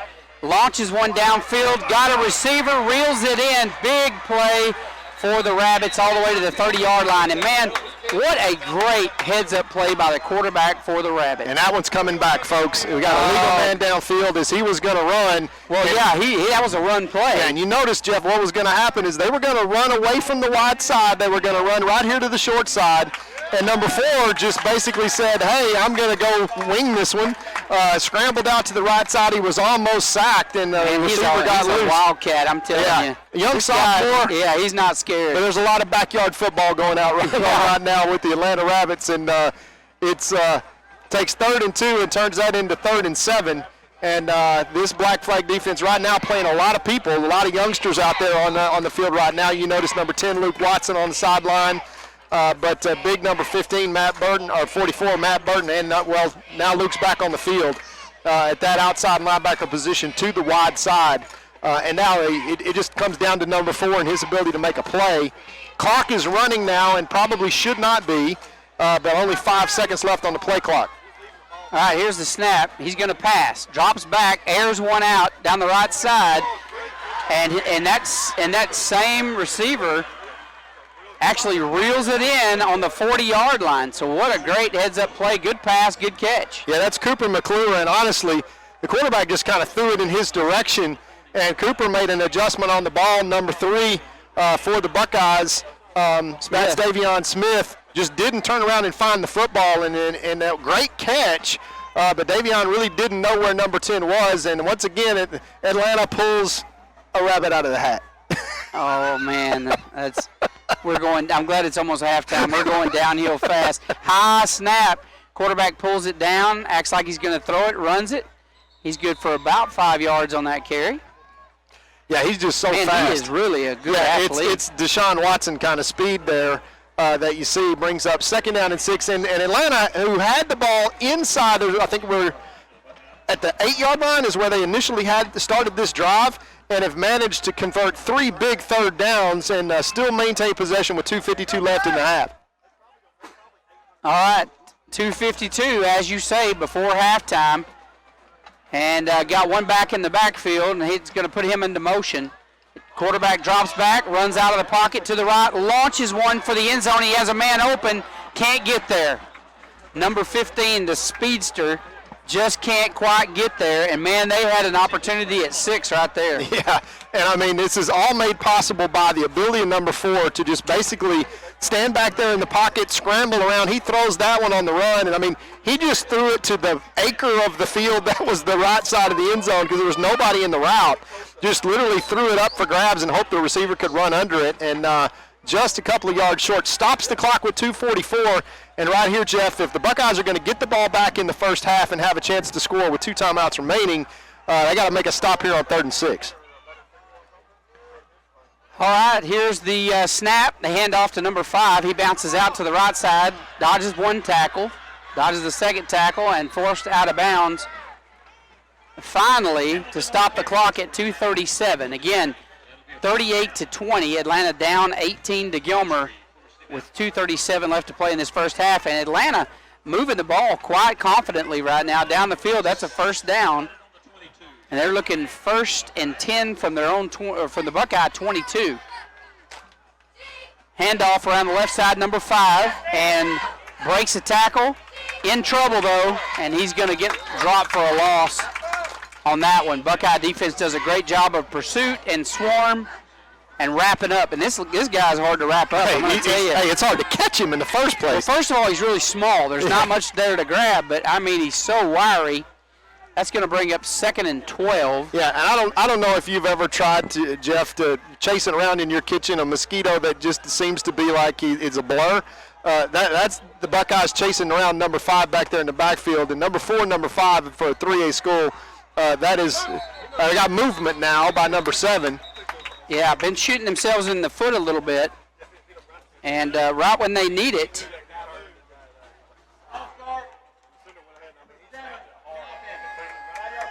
False start is the call.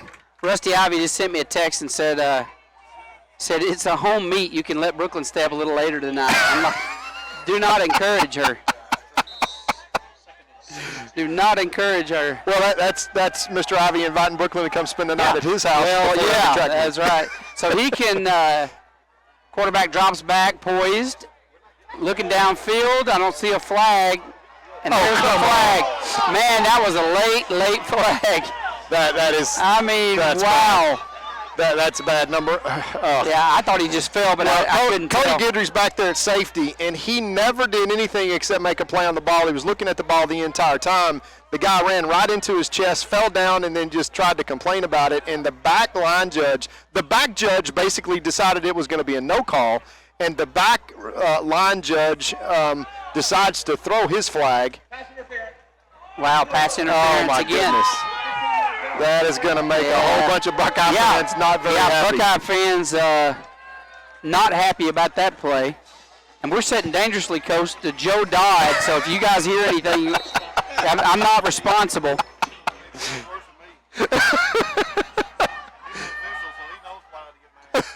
Yeah, Ben's way worse than Joe. 1st and 10, Atlanta. All right, quarterback got the ball. He's going for the end zone. Good defense. Great defensive play by number 21 for the Buckeyes, Kiki Johnson. Yeah, Kiki does a great job there getting over there and shutting that one down. But he batted it up. Number 4, Guidry, almost intercepted it, and he popped it up, and number 6 in the end zone almost had a second chance to catch it. Yeah, they're second and 10 now from the 15-yard line, I believe it is, 14-yard line. And so they've got a lot of time, 1:38 left on the clock. And they know they need to get in here and get a score. They're down 18 points with 1:38 left to play in the half. They want to go in with a much smaller deficit. Here's the snap. They dump it out to the right side. We missed 1 tackle, but they're there to stop him. They throw him out of bounds, and not a big gain there. Maybe, I guess, back to the line of scrimmage, we're saying that's going to bring up 3rd and 10. Luke Watson just literally launched a heat-seeking missile, and he had him teed up, and it's number 5, and he just narrowly steps big number 10, who had him teed up for about a 7-yard loss there. And you can just see the ability in number 5. You can't tackle him in a phone booth, but after that ball goes out of bounds, now they're running the clock now, Jeff. And under a minute left, 3rd down. Let's see if Coach Metzel burns a timeout here. All right, they're going to quarterback keeper, nothing up the middle, and he throws the ball back, hit and bounces off of him miraculously, but He just unbelievable run by number 5. What effort by that running back, number 5. Yeah, it's just backyard football. We literally had our hands on him all the way around, and that young man just got a lot of try in him and moves the ball forward almost a first down. That brings up 4th and 1. Inside that is a lot of effort right there. Inside the 5-yard. Number 4 is tackled. He pitches it back to number 5, who literally puts on a tackle the man with the football show, and almost manages to pick up a first down, as the Buckeyes are going to have to hustle here to keep the Rabbits to end this first half out of the end zone. 4th and 1 from the 5. They're going to fake the handoff. Quarterback keeper up the middle dives over the goal line for a touchdown, and they did exactly what they wanted to do. They narrowed the deficit with 30 seconds left on the play clock. Yeah, and that's 2 athletes, Jeff. We saw that against Gladewater, where you had 2 guys that were 3A that could really just score any time that they got ready, and you see number 4 and number 5 and their ability to just basically turn absolutely nothing into something positive, as they're going to go for 2 now, trailing by 12 with 30 seconds left, Jeff. And you get the feeling that they may have left the Buckeyes a little bit too much time here as the half is going to expire. They're going to go for 2. Only 5 seconds left on the play clock, and they're still scrambling around, and they're going to take what seems like their 5th timeout of the half. I don't know how many timeouts that they've got left, but that's got to be the last one. We're going to take a timeout, too, and be right back after a word from our sponsors. When tragedy strikes, you don't want to be in a position where you're second-guessing your lawyer's ability or the resolve to get you fairly compensated. When you hire Godarzi & Young, you know you're hiring a law firm that has nationally ranked settlements and verdicts. We have over 2 decades of experience holding 18-wheeler companies accountable for their negligent action. Don't make the mistake of hiring anybody else. Hire the best. Hire Godarzi & Young.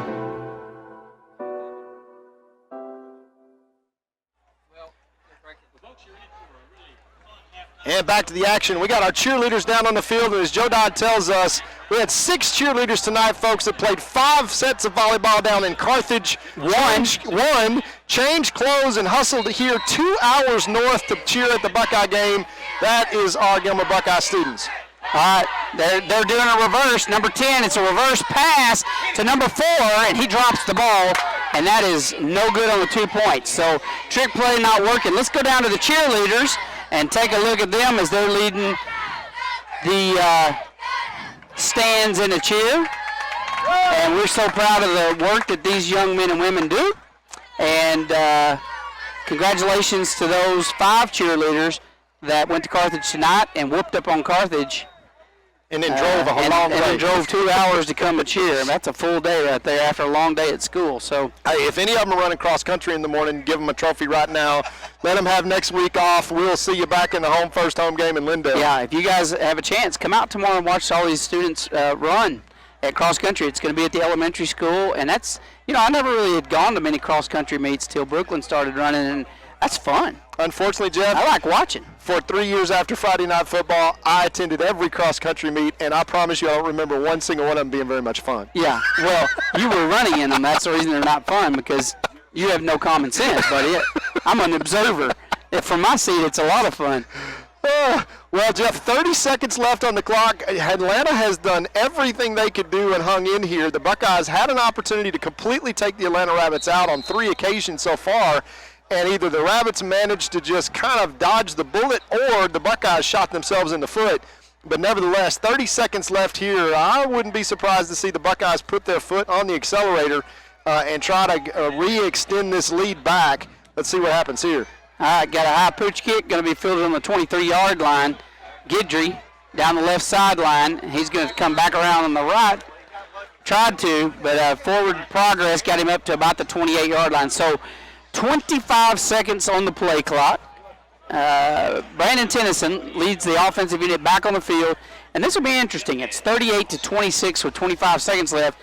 A lot of times with that, they'll just take it in. I'm hoping we're going down the field. I think if I know Allen, we're going down the field. We're going to launch some missiles right here. As you see, they're playing real loose back here in the secondary. And BT steps up and dodges. Nope, he's going to be sacked. going to be sacked back on the 20-yard line. Yeah, deep coverage here, and we did take a timeout. So 17 seconds left. There is a couple of things that can happen here, but obviously, Jeff, with paying 4 safeties deep over 20 yards, Coach Metzel and the Buckeyes are going to take a timeout, come talk about this one, and we will do a quick timeout as well. Be right back after these messages. Extra, extra. Read all about tonight's game in Thursday's Gilmer Mirror, complete with pictures, coaches' comments, and a look at next week's opponent. The Gilmer Mirror has been serving the citizens of Upshur County since 1877. You know, reading the news online is fine, but there is nothing like physically picking up your hometown paper, turning the pages, and catching up on everything going on in our area. If you're not subscribing to the Gilmer Mirror, you're probably missing out. It's one of my favorite publications, and I know you'll love it too. The Gilmer Mirror, www.gilmermirror.com. 17 seconds here and back to the action as the Buckeyes come back to the line of scrimmage with quarterback Brandon Tennyson. Look for him to dump something across the middle. There it is, right across the middle.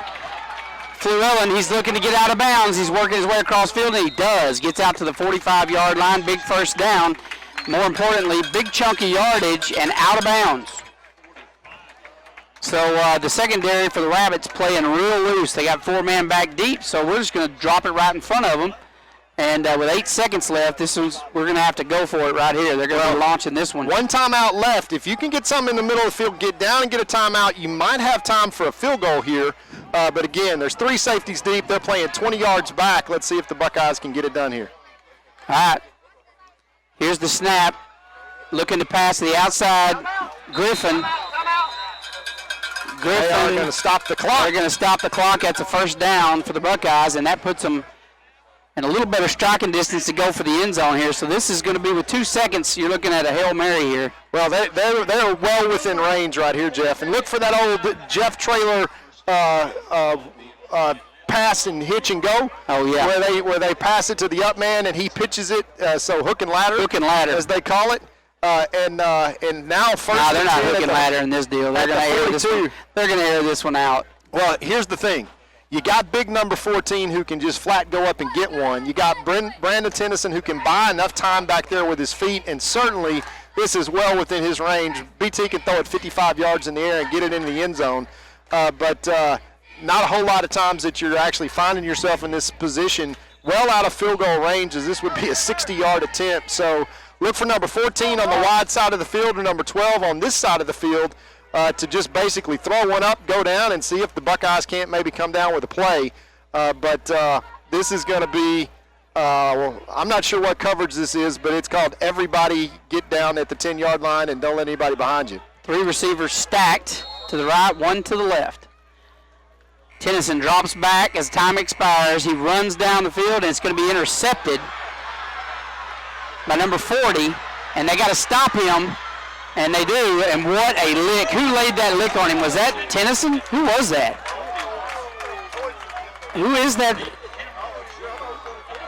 I can't see the number right here on who just laid the wood to that. Oh, that's, man. That's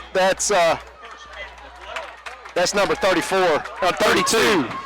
Yeah, that is Jared Ward. Boy, he stuck him. Yeah, he's a senior there. But the Buckeyes put 38 points and take a 12-point lead in at halftime.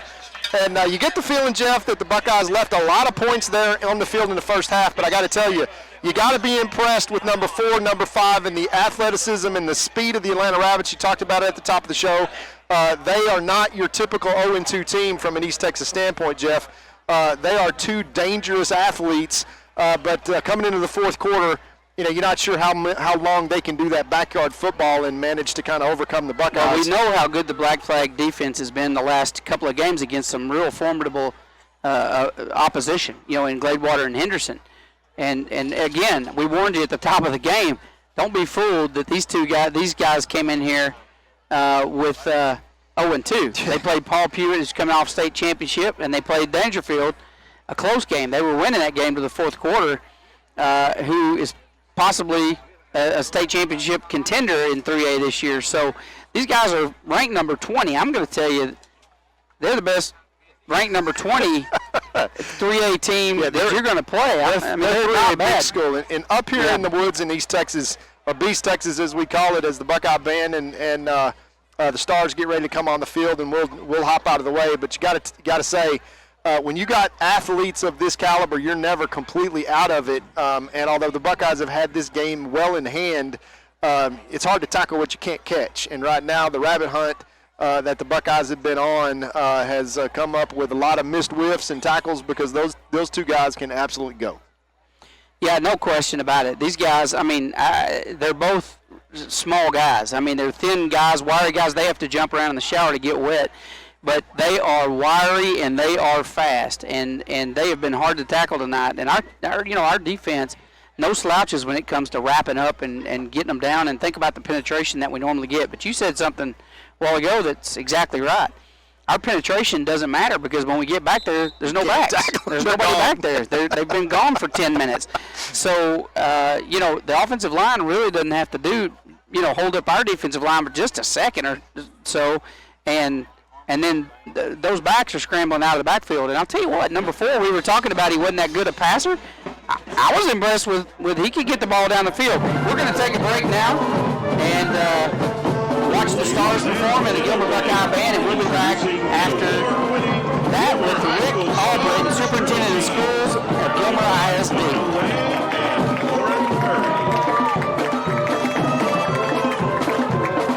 Officers from left to right are Emma Warden Jr., Laney Drake Jr., Sarah Warden Jr., Tiffany Wilson Jr., and Skylar Warden Sr.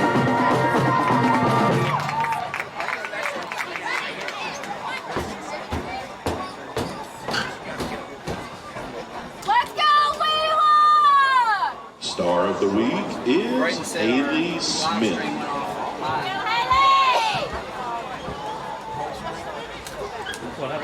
Let me see what he's watching. Yeah, it cut out for him.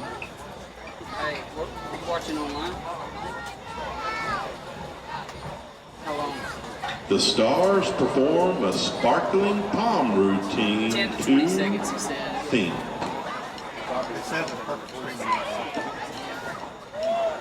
Let me see if I can get to it.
gentlemen, Gilmer Independent School District is proud to present one of the most decorated military marching bands in Texas, the pride of Upshur County, the UIL Sweepstakes Award-winning Gilmer Buckeyes Band.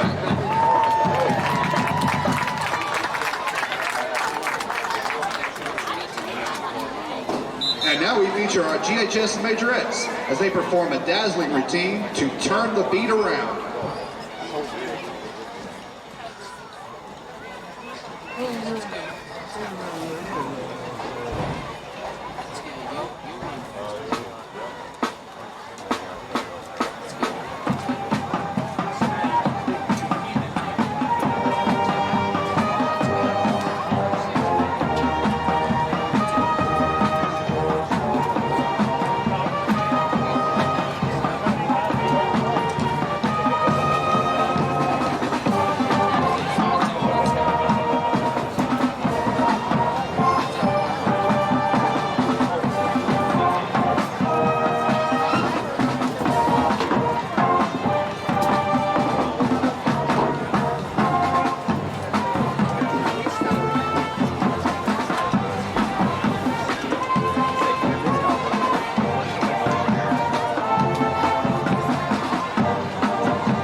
The Buckeye Band marches in the traditional American military style under the field command of Drum Major Jalen Wilkerson and feature twirler Hannah Threadgill. The band steps off to Invictus March by K.L. King.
the Gilmer High School Buckeye Band.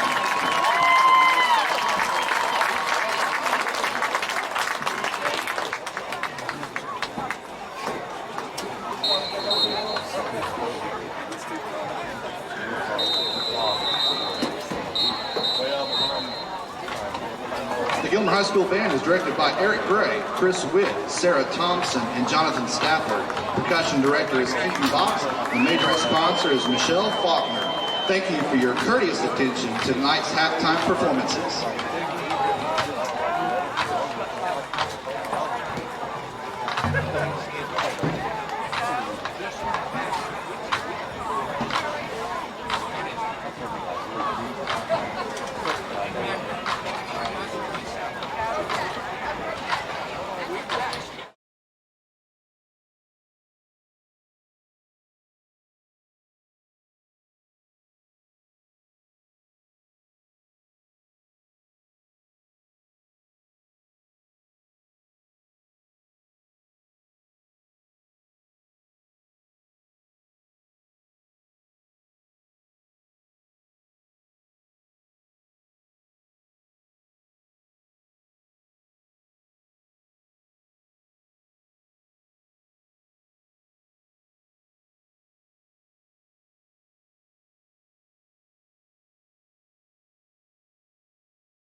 Because of investments in our surrounding infrastructure, eTex offers advanced improvements in internet connections, service experience, and quality of life for our customers.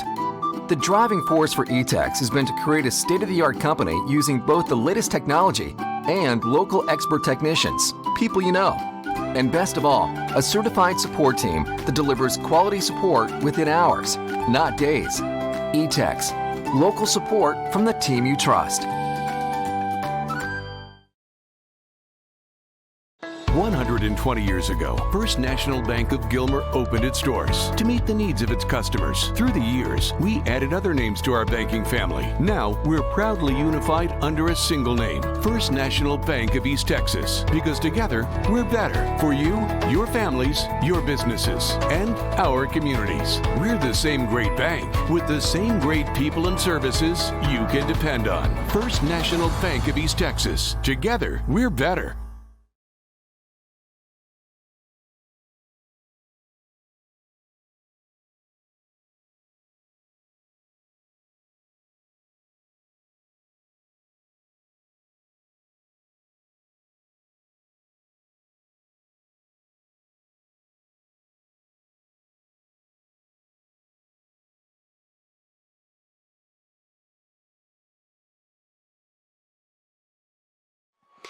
All right, ladies and gentlemen, and we are back here at Atlanta, Texas, and I am joined now with the superintendent of schools, Mr. Rick Albritton. Rick, how many years now? 19. 19 years.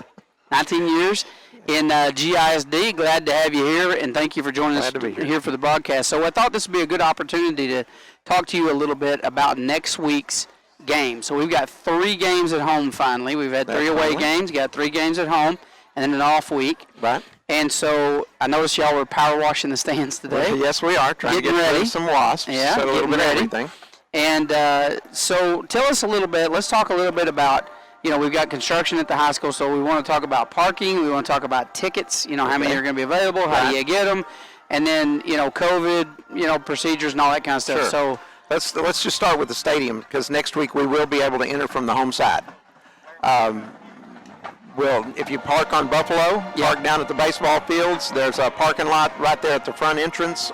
There's a parking lot by the auditorium. Yeah, there's a parking lot by the old. It used to be the new gym. Yeah, now it's the old gym or the competition gym. Competition gym. Competition gym and the baseball parking. So there's a sidewalk. There are lights down there, so it'll be lighted. You'll be able to walk up. You'll be able to park on both sides of Buffalo. But you'll be entering on the plaza. So right there at the front door where the flagpoles are, there'll be a fire lane. There'll be some, hopefully we'll have some they're pouring that concrete this week. They're pouring tomorrow morning. They'll take it all the way to Buffalo. Okay. And then they'll try to start pouring that parking lot just to the east of that. Okay. Early next week. may be ready for some parking. It won't be striped, so I don't know if we want to take a chance on people choosing their own spots. Right, yeah. But you will enter from that side. You'll enter from the home side. Okay. So park along the streets. If people park where the tennis courts are, we'll have the visitors park over there by the tennis courts. We'll have them park down by the field house in those 2 lots that we own, and in the old Career Tech ag building. lot, right, ag building. So that's kind of the way it goes. I know people have specific spots they try. I get back there by the tennis courts because it's just easy to get out that way. Yeah, that's right. But entrance will be from that side. So let's talk about tickets next then. Okay. We're going to do tickets in a similar fashion to the way we've done them for the away games. Only it will all be online, kind of like it was at Henderson last week. On Monday night, the participants in the game, the football players, the band, the stars, the cheerleaders, at 8 o'clock, they'll have a code that they can go in and they can buy tickets for their family. Then the next day at 8 o'clock, we'll release all the other tickets to the public. So Tuesday night at 8 o'clock, you can watch on the Gilmer Buckeye site, and there'll be, just like the Henderson game, it'll say buy football tickets here. So that's GilmerBuckeyes.com. Right. Is it com or org? It's com. Com, okay. Yeah. And so you'll go there, punch on that button, and you'll be able to purchase tickets.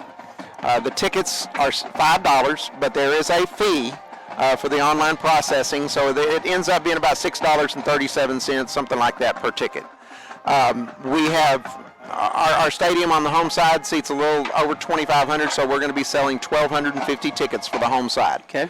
The visitor side, we're selling about 750, but their band is part of that, just like our band takes up tickets for us when we travel. So we'll be limited seating, just 50% capacity. Visitors will enter from the visitor side.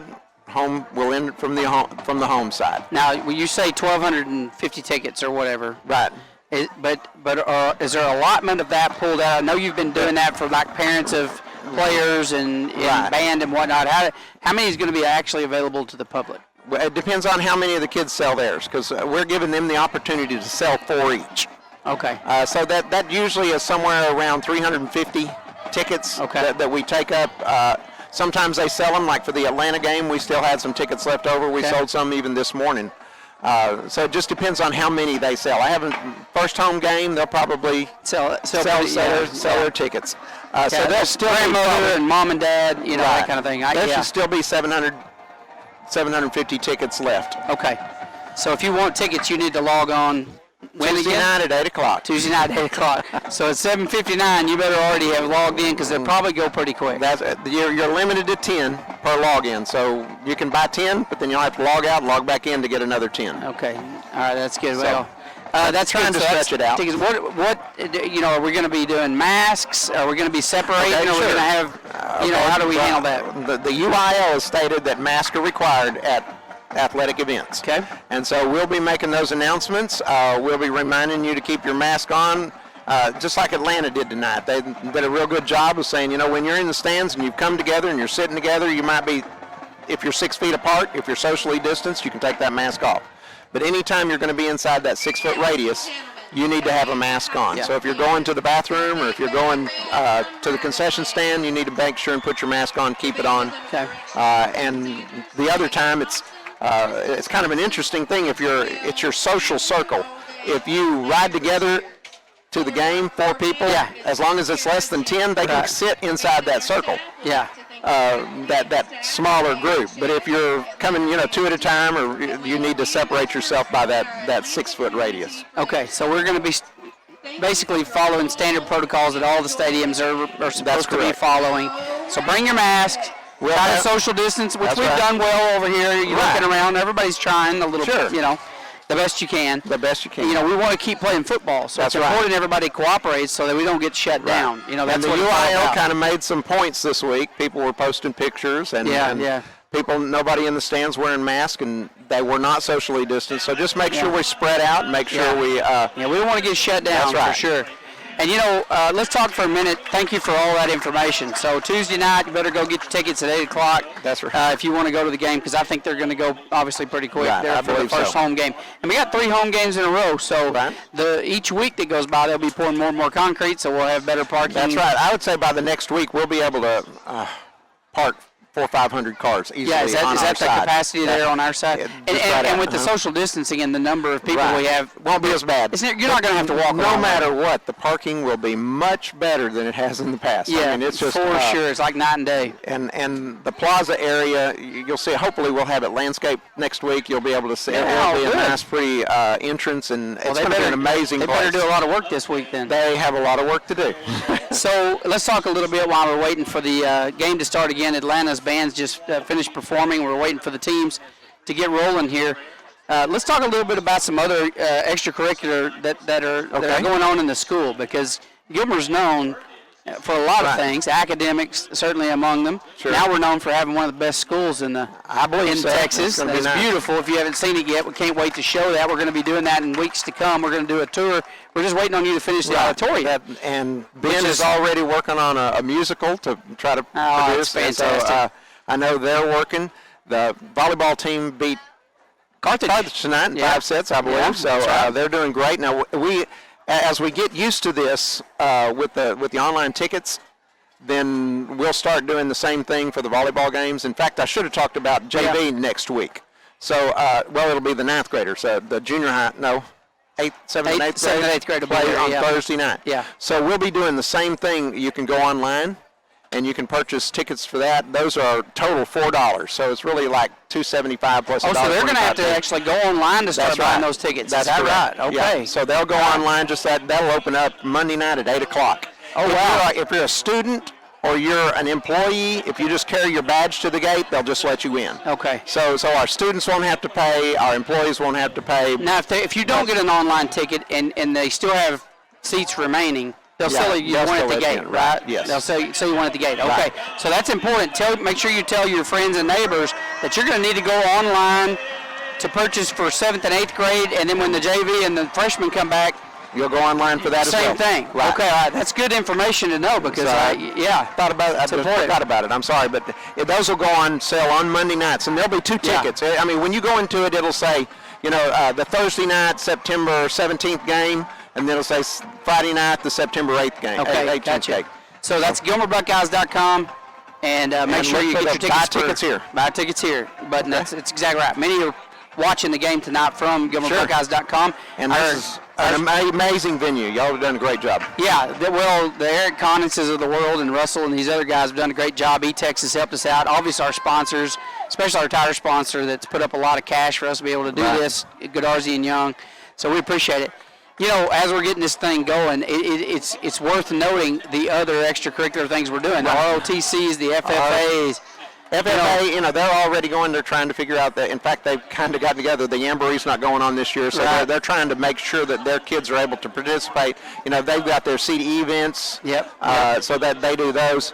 ROTC is in everything. Our ACES group, the special ed group that those kids watch. It's just amazing what all the kids do. Culinary arts is already working on things. In FFA, you go back to horticulture. They're doing floral design, and they're competing at that.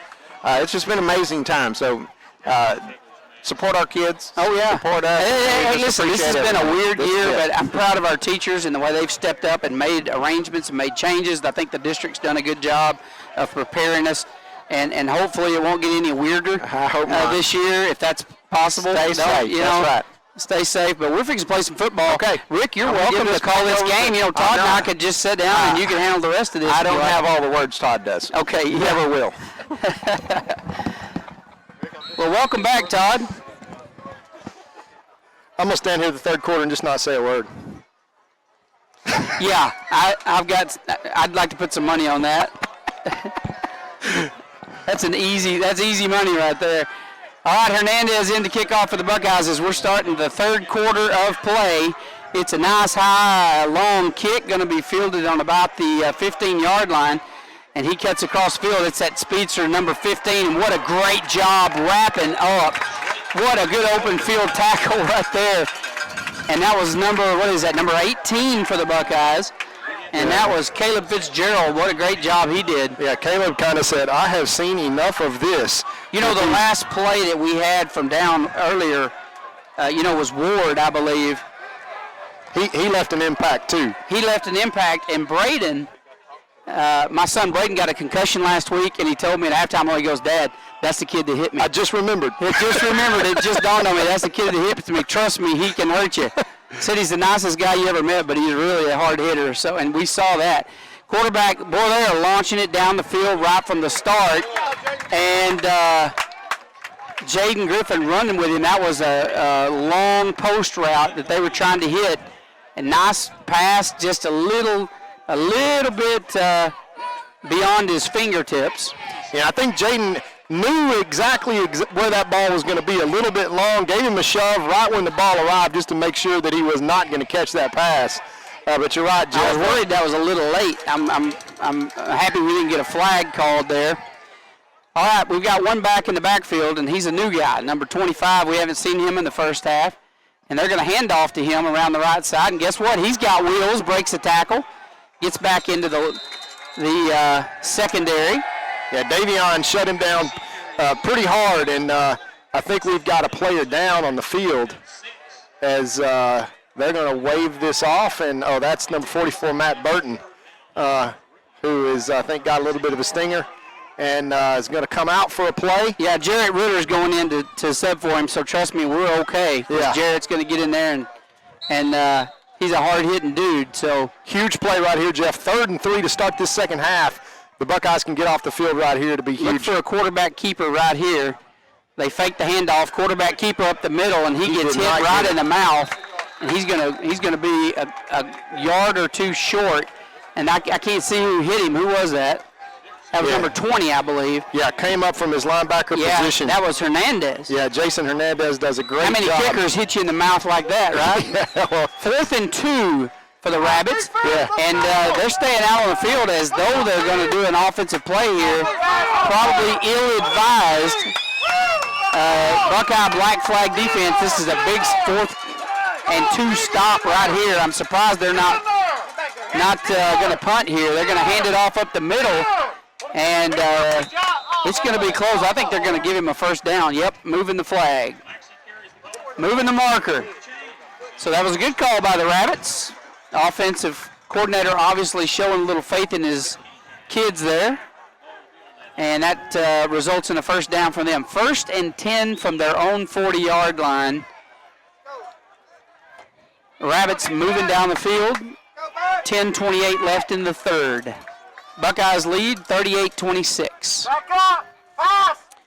Here's the snap. Number 4, poised in the pocket, running for his life, but don't worry, he'll throw it. He sets up, and he is running for his life way back out of there, throws a wobbly ball. It's going to be incomplete.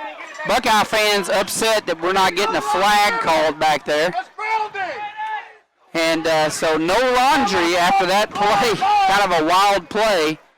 And Buckeye fans not happy. Yeah, and of course, that's just number 4 playground rules, Jeff. He's just going to scramble around back there and dare the Buckeyes to try to come get him. And you kind of get the feeling that the playbook's gone right out the window. This is just, hey, we're going to try to make something happen every single play. They managed to move the chains.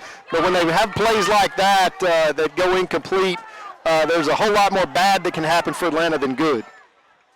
All right, Atlanta looking at 2nd and 10 from their own 40-yard line. And here's the snap. Number 4, poised in the pocket, launches one down the right side. That's going to be intercepted by number 2, Jaden Griffin. They've been testing him all night. He's had an opportunity at a couple of them, and he finally reels one in. So that's going to be a Buckeye turnover. And honestly, Jeff, that's the best punt the Rabbits have had all night, by far. Yeah. It's a great punt. You know, they're going to throw it up deep. And it's going to get intercepted, and that literally is just kind of chunked back there. And with a minute and 59 seconds left come off the clock so far here in this second half, the Buckeyes are going to take their first snap now, 1st and 10 from their own 25-yard line. All right, Smith, the back in the backfield, and they're going to hand it off to him, and they're going to wrap him up instantly as that defensive line for the Rabbits playing very aggressive tonight. and they finally blow that play dead. That's going to be a loss of about a yard and bring up 2nd and 11 for the Buckeyes. That'll move the ball over to this near hash as the clock will continue to run. The Buckeyes have a 12-point lead now with 9 minutes and 30 seconds left to play here in this third quarter. Their first possession of the second half. First play goes backwards for a yard. Let's see what 2nd down and 11 brings from the 24. All right, Tennyson by himself in the background. It's a keeper, big hole, and he jumps to the right side down the field and runs out of bounds around the 40-yard line of the Rabbits. Great play call there, and a good job by the offensive line opening up a hole you could have driven an F-150 through. Yeah, well, that's more like driving a Ferrari through when BT goes through there, because he's just on cruise control, and he runs out of bounds after picking up about 35 yards. You don't even get the feeling that he just got it out of third gear. All right, Smith, the back in the backfield from the shotgun. The snap, handoff to Smith, finds a hole up the middle, cuts to the left side. He's got a chance. Will he make it? Yes, he will. Touchdown, Buckeyes. And if BT's a Ferrari, that's a Lamborghini, and he did get it out of second gear on that one. Yeah, that is just the speed there showing by Davion Smith that says, hey, you know, I can go too. He makes 2 moves by 2 linebackers, hits the Jets, and takes it into the house. And just like that, it takes 46 seconds, Jeff, and 4 plays for the Buckeyes to find pay dirt. After that Jaden Griffith interception, extra point left to come. 44-26 here, and we're not even 3 minutes into the second half. All right, here's the kick by Hernandez. It is right down the gut, and so Buckeyes extend their lead, 45-26 with 9:08 left to play in the third quarter. We'll be right back after these messages. 2-time Hall of Fame inductees, Brent Godarzi and Marty Young. Back-to-back #1 trucking firm in the nation. Back-to-back best attorney and best law firm in East Texas.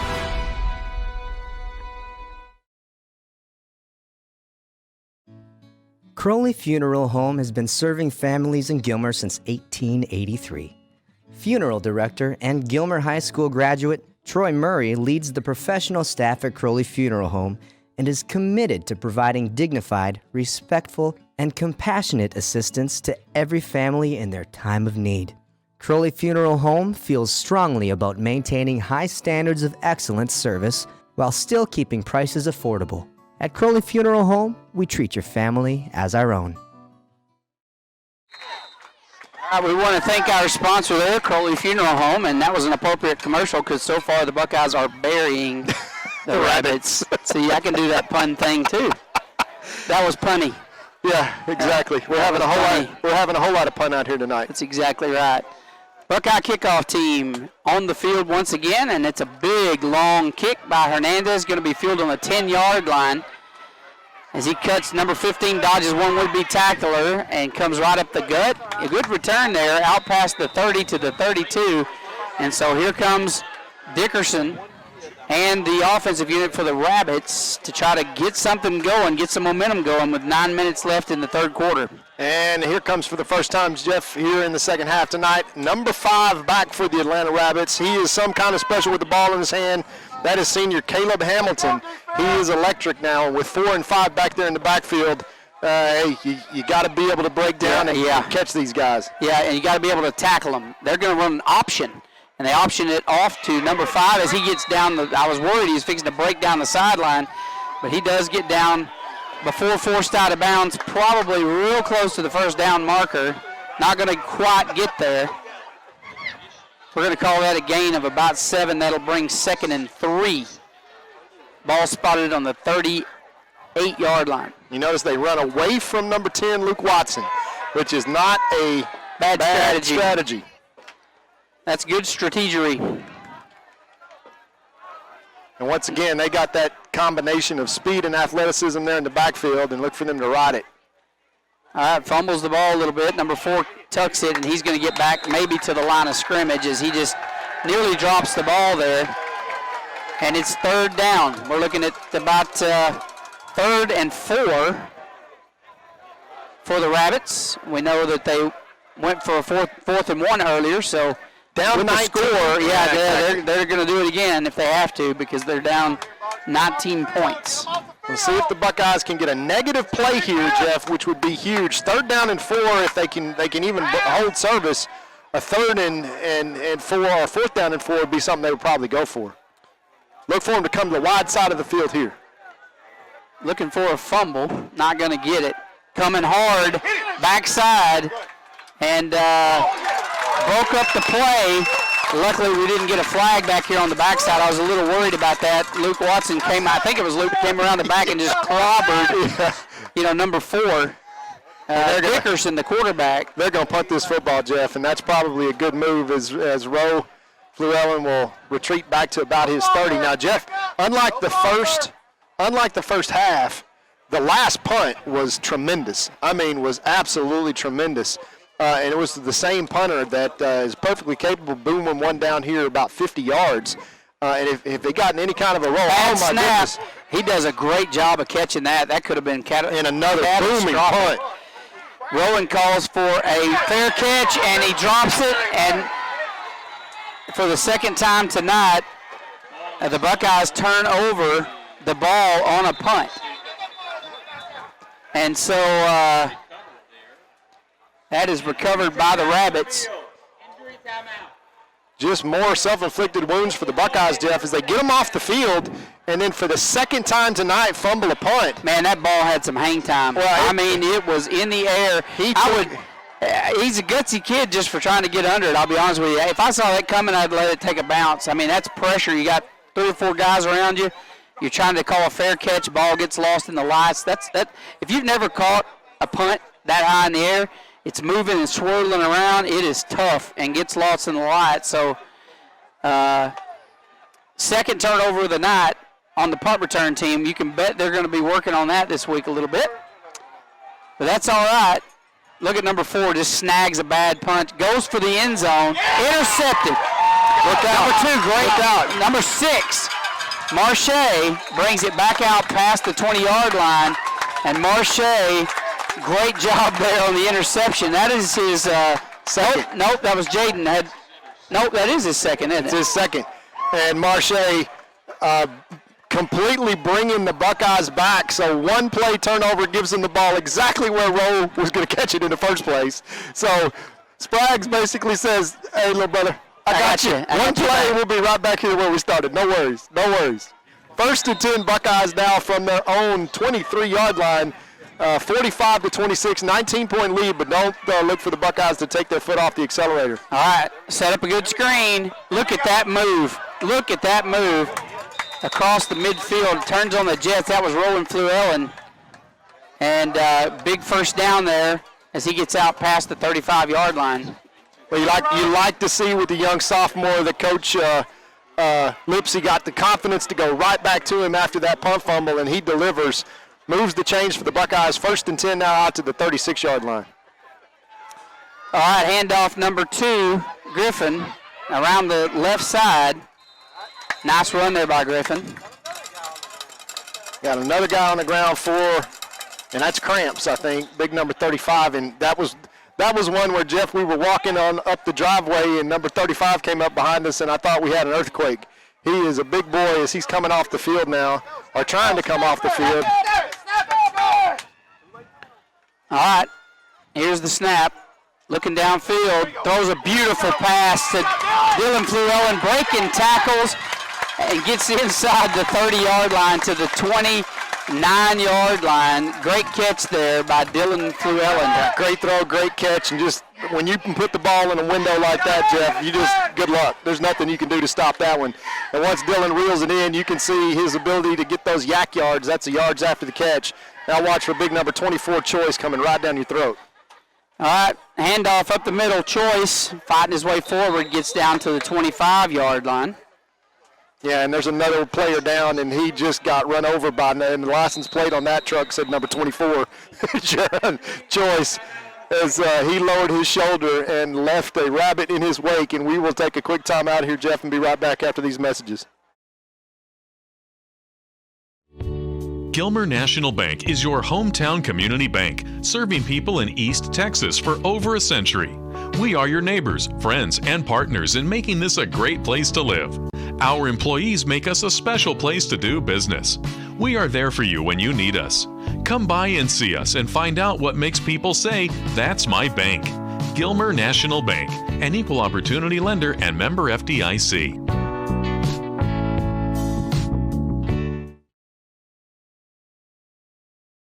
Hey, East Texas, Matt Darby here, and I serve as one of the pastors at New Beginnings Baptist Church in Gilmer and in Longview. Let me ask you a question. Are you looking for hope in your life right now? We believe that the answer is Jesus Christ, and every Sunday we fix our eyes on Him and we worship Jesus together. I want to invite you to one of our worship services at 8, 9:30, and 11 in Gilmer and in Longview. We'll see you there.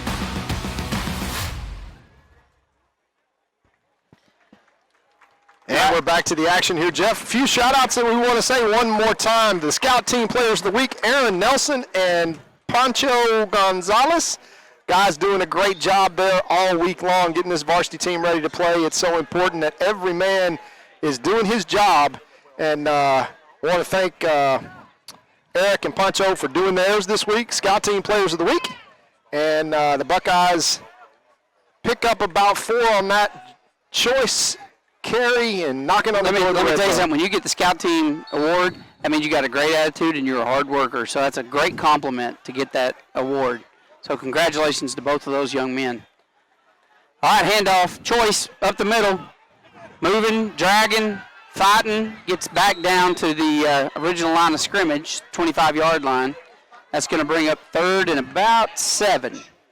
4-down territory here, absolutely, for the Buckeyes. At least they need about the 19-yard line for a first down inside the red zone. It's going to bring up 3rd down, and let's call it a long 6, Jeff. And plenty of things in the arsenal, but I got a feeling that look out for number 12 out there at the top of the screen. He's got single coverage, and see if the Buckeyes don't take a shot out there with Mason Hurt. All right, they're going to hand off to number 25 around the left side. And we're not going to get anything out of that one. The clock continues to run, though, and I think that's Chase Waller was the ball carrier there.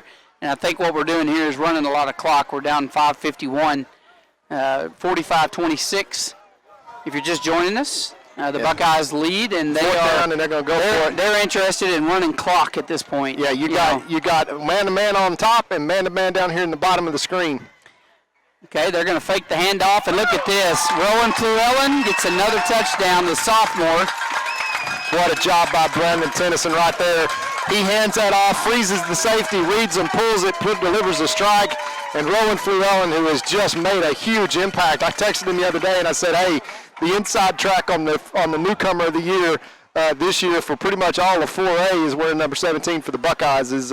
He just continues to make contributions, and you see him bounce back from that fumbled snap, from that fumble punt, and catch a big touchdown there. And, hey, he's got as many touchdowns as his big brother's got, or more. That's probably saying something there in the Llewellyn household. And the extra point is good. Yeah, I wore number 17 when I was a Buckeye, but I didn't have that many interceptions and touchdowns. He's making 17 look a lot better than I did. After 3 games. Yeah, after 3 games. He made number 17 look a lot better and a lot taller. And maybe even faster. Maybe some athleticism coming through. Yeah. We got some shout-outs tonight. We want to once again shout out to Colonel Metzel there in Japan with the U.S. Army, and Neil, my brother, that is there, and Coach Metzel's brother, and watching us probably on Saturday there in Japan as the land of the rising sun. It's tomorrow already. I want to send a special shout-out, if he's still up and watching, to my buddy, Dr. Ed Brazil, recovering from surgery there in Knoxville, Tennessee. Thanks for tuning in to Buckeyes Tonight. Don't forget about Miss Sharp out in California. Absolutely. Listens to the Buckeyes every Friday night and has for years. Keeping the People's Republic of California honest out there with some Buckeye fans as we get ready to kick off, Jeff. 52-26, 5:31 left to play in the third quarter. And I think you can say that the offense is clicking for the Buckeyes tonight. Yeah, offense really putting on a clinic here tonight. Great performance. And they are setting up for a very short pooch kick. And that's going to be fielded on the 32-yard line and knocked out of bounds around the 36-yard line. So here comes the Rabbits again. Black flag defense takes the field. And, Jeff, I think we got to say that Mr. Mark Skinner, our guru on the stats, is not with us tonight, not in the press box. He is at home, got a business trip that ran a little long and couldn't make it tonight. And because and I hate that. I would love to see the stats on this game. Yeah, and it's going to be ridiculous. We will probably talk about it on the coaches' show. Well, somebody dedicated would have quit their job and showing up the Buckeye game. But, Mark, you do you. Handoff, number 5 on the right side. He turns upfield. And looked like there was a little bit of a face mask there, but they evidently didn't see that one, so we won't tell them. Well, he picked up 9 before anybody touched him, as he has just got some massive wheels. So, Coach Traylor, if you are still out there looking, I tell you what, there's a guy over here in Atlanta, no surprise, that can absolutely fly. And we wish Coach Traylor. He weighs about 112 pounds, but you can't tackle him in a phone booth. Yeah, he is something else. Great athlete. Takes the handoff to 5, 4 under heavy pressure, throws one across midfield, and that was all knocked down by Smith. And Davion got a hand on it, and he nearly picked that one off. 3rd down. 3rd, and we'll call it 4. Stops the clock with 5:17 left, and Jeff, there's a lot of football to be played for the Buckeyes. They already have 52 points on the board. They've basically doubled up the 26 that the Rabbits have put up, but you think maybe they're going to probably put up some more before this night is over. All right, here's the snap. Fakes the handoff, quarterback keeper. Look at this. Luke Watson, not this time, buddy. My gracious. He gets a hold of him by just a fingertip and drags him down. That just shows you how strong that young man is. Oh, my gracious. That is an open field tackle that can be replicated on Saturdays if you are a college coach out there in a uniform near you, because it takes something to go tackle number 4 in the open field, and it looked like that was just a big, giant vacuum cleaner. I thought he was too close to Luke, and Luke just went. I thought he was going to get away from him right there. He's so quick. They're going to punt, low snap, but a good punt. Going to hit the ground.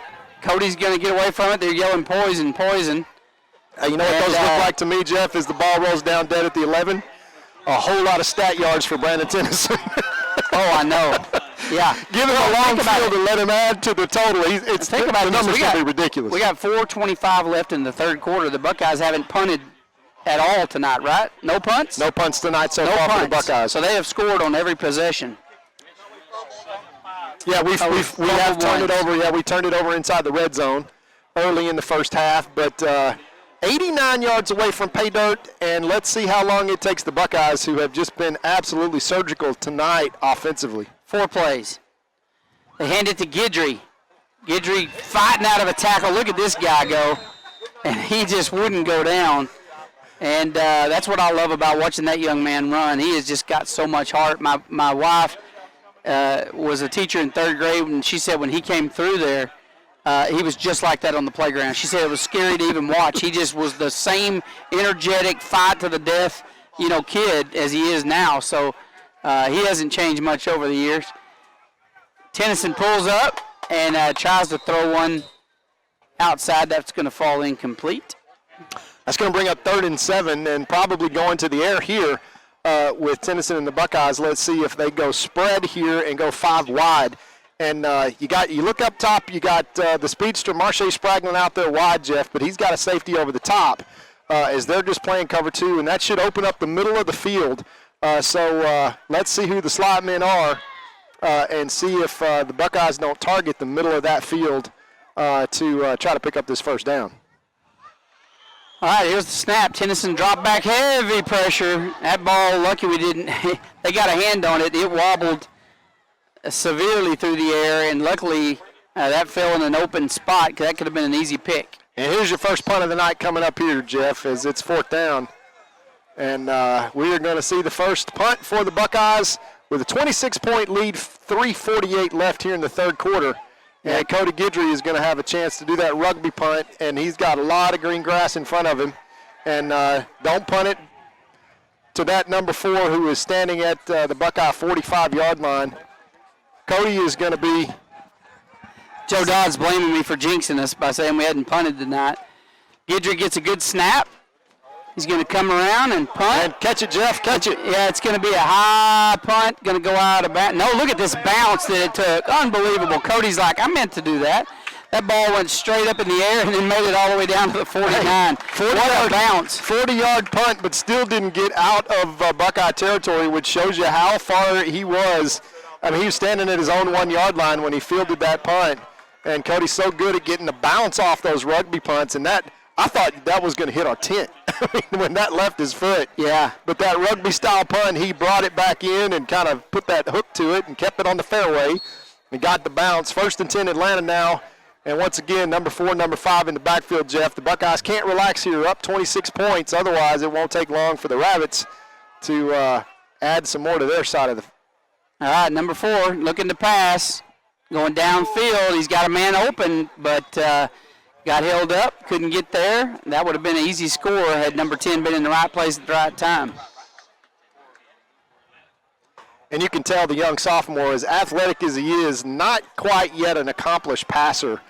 We knew that kind of coming in. But you know, Todd, he's a sophomore. Yeah, I know. That kid's probably 15 years old. And look how poised he is back there. I'd be freaking out if the Buckeye defensive line was coming after me. And this kid, he just stands there and runs out of the pocket. I mean, he's very poised. Can you imagine him as a senior? Well, I don't want to. I would say let's just keep these guys off the schedule the next couple of years. Yeah, we got to play this kid 2 more times, and he is something. He's going downfield, going for it, and he just overthrows that. We got 3 Buckeyes around him. They just did a great job with the coverage. Big 3rd down, and of course the problem with those long passes is that you don't take any time off the clock if you don't hit one of them. But the Atlanta Rabbits just doing everything they can to stay in this game right now. Still plenty of time, 3:21 left just in the 3rd quarter, but they're down 26 points. And it's pretty obvious, Jeff, they're taking whatever shot they have to take. And Cody Guidry's going to come in with a 3-deep safety look here to try to keep everything in front of him and try to get Atlanta off the field. All right, one back in the backfield. It's number 5. Dickerson runs to his right side. Heavy pursuit. Tries to get it to a man on the sideline, and he's covered well by Rowan Fluell in there. That's going to fall incomplete. Bring up 4th and 10. They're going to have to kick it away. Well, Tristan McKeon was in hot pursuit on that play, and I mean he was moving. Great job, great hustle trying to run that down from behind. Got such great pressure on the quarterback for Atlanta. Forced him to kind of make a throw on the run, and he's kind of challenged enough making a throw when kind of got that weird motion from the hip, and just impossible play there. Great defense by the Buckeyes, and I think they're going to go for it here. Look for number 5. They've gotten it into his hands, and I think he's averaging about 7+ yards per carry, Jeff, so see if they go to number 5 right here. All right, number 4, heavy pursuit. Runs to his right side, running for his life. Luke runs him out of bounds around the 50, and so they're going to just turn over on downs. And you can't blame them. I mean, it's 52-26. They're doing the right thing. But they're going to turn over on downs. So here comes BT. And the BT's setting up offense. And BT's setting up 10 yards from where the line of scrimmage is going to be. And they're all the way up there into Atlanta territory. 1st and 10. 3:07 left in the 3rd quarter. Buckeyes 52 points on the board. But don't look for them to take their foot off the accelerator. Probably going to go to the ground here, Jeff. All right, handoff up the middle, and look at this. That's Ward. Look at Ward. I mean, can he come or what? And finally forced out of bounds. Let me tell you something. If that's 3rd string running back, try 5th string. Or yeah. And again, Braden Rash is home watching that, going, ooh, it's an embarrassment. Yeah, it really is. He's a senior, and he has earned his time. Of course, you saw him have that big tackle to end the first half. On that interception that stopped abruptly when big number 32 showed up. Yeah, this is going to be fun to watch. They're going to just keep handing it to him. Watch this. He is going to punish people. And they're going to blow that dead, say that we were a false start. That'll back us up 5 yards. Great crowd here tonight, Jeff, as the Buckeye Army has turned out in mass. Really filled up these stands, I would say, beyond half capacity.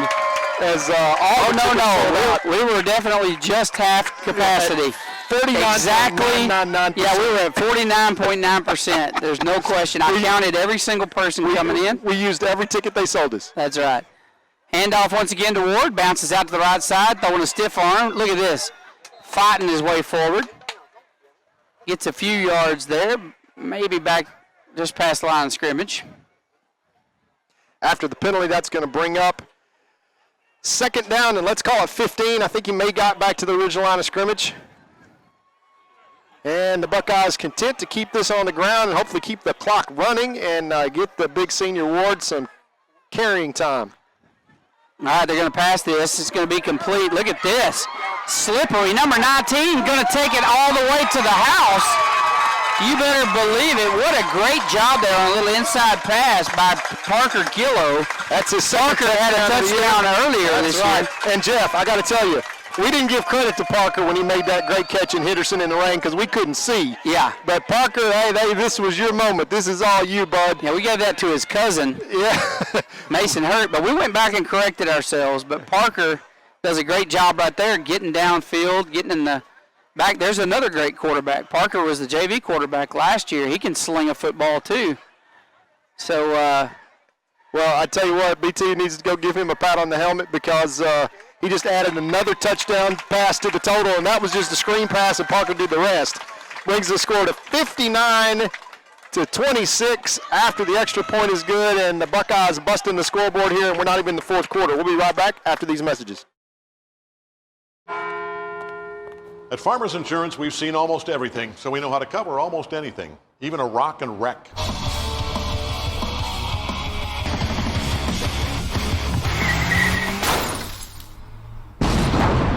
Yeah! He rocked and rolled right into it, but we covered it. At Farmers, we know a thing or two because we've seen a thing or two. We are farmers. Bum, bum, bum, bum, bum, bum.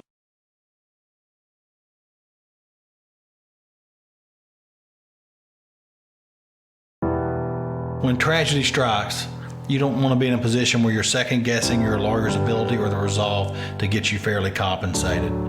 When you hire Godarzi & Young, you know you're hiring a law firm that has nationally ranked settlements and verdicts. We have over 2 decades of experience holding 18-wheeler companies accountable for their negligent action. Don't make the mistake.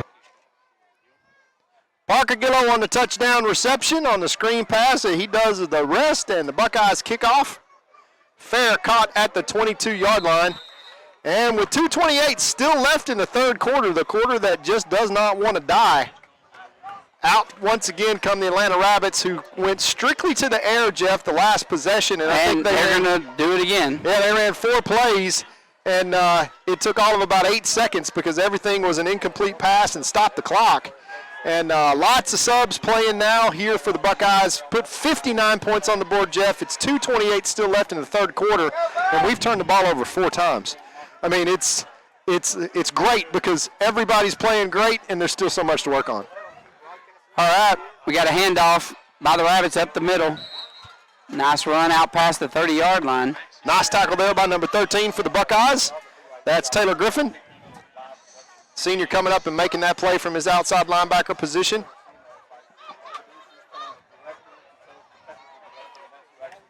Will Blakely also getting some time at corner. Second down and about 5 now for Atlanta. Just outside their own 30-yard line. Here's the snap handoff. Once again up the middle. Buckeyes being stingy. He gets about 2 yards on that carry. It's going to bring up 3rd and short. 3rd down and 1 as he is just so slippery as Atlanta with so many just, they're not big guys, Jeff, not stature-wise, not big guys at all, but they just are so shifty and quick and little jitterbugs, and you can't tackle them in a phone booth. And impressive the talent that is here in the maroon tonight for the Atlanta Rabbits. I think they're the best 0-2 football team that I've seen. Yeah, it's a shame that they're going to be 0-3. This particular team 0-3 with this much talent, and as they jump off sides, they're got a little antsy. Third going to back them up. 3rd and 1 is going to be 3rd and 6. We'll take it as the Buckeyes almost jumped off sides, but this is going to go backwards. Yeah, I think they're doing a little longer snap count there. I think they were trying to draw the Buckeyes off sides. It backfired. So now a big third down play here that Atlanta desperately needs to convert just to run some clock as the Buckeyes have run off and hidden here against the Atlanta Rabbits. 59-26, still in the third quarter. As Atlanta now has got a 3rd and 6 to convert. They need to come all the way to the 35-yard line for a first down. All right, one back in the backfield. Quarterback takes the snap, decides to keep it, runs upfield. Looked like he fumbled, but he didn't. And he is not going to quite get to the first down marker, so it looks like about 4th and 4. They're going to punt it, Jeff, and Jet Jones is the reason that one stopped dead in his tracks. Does a great job coming up and making that tackle from his linebacker position, chasing that one down from the backside. Yeah, Jet Jones, he was the defensive player, as we said earlier, last week in Henderson, and one of the main reasons for that is that 4th down and goal stop. He's playing nose guard, comes all the way across the field and gets the big tackle on the sideline. So he is a valuable member as, boy, he gets a rocket off. And this is going to be returned by Guidry as he spins into a tackle. Gets out to about the 36-yard line. A great field position, Jeff, and still with 10 seconds left in the third quarter, the Buckeyes with 59 points on the board already. Probably should be a lot more, and number 11, Brandon Tennyson, is done for the night, and just absolutely ridiculous numbers, and he's going to be replaced by number 19 in the quarterback position, Parko. Parker, we were just talking about that. That's my man, Parker. Parker's a quarterback, and I'm going to tell you something. He can sling it now. He can sling the ball. Parker Gillo with 2 touchdowns on the season, receiving now in at quarterback for the Buckeyes. All right, low snap. He picks it up, hands it off to number 25 for the Buckeyes. And Rabbits all over that one. They're going to stop that for a loss of a little bit. That's the end of the third quarter. That was Chase Walker on that last carry for the Buckeyes. And we're going into the fourth quarter now, folks, with the score 59 Buckeyes, 26 Atlanta. We'll be right back after these messages. When tragedy strikes, you don't want to be in a position where you're second-guessing your lawyer's ability or the resolve to get you fairly compensated. When you hire Goddard & Young, you know you're hiring a law firm that has nationally ranked settlements and verdicts. We have over 2 decades of experience holding 18-wheeler companies accountable for their negligent action. Don't make the mistake of hiring anybody else. Hire the best. Hire Goddard & Young.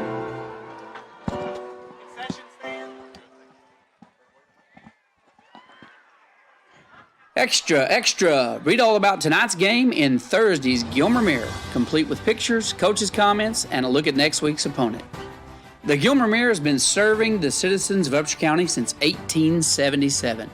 You know, reading the news online is fine, but there is nothing like physically picking up your hometown paper, turning the pages, and catching up on everything going on in our area. If you're not subscribing to the Gilmer Mirror, you're probably missing.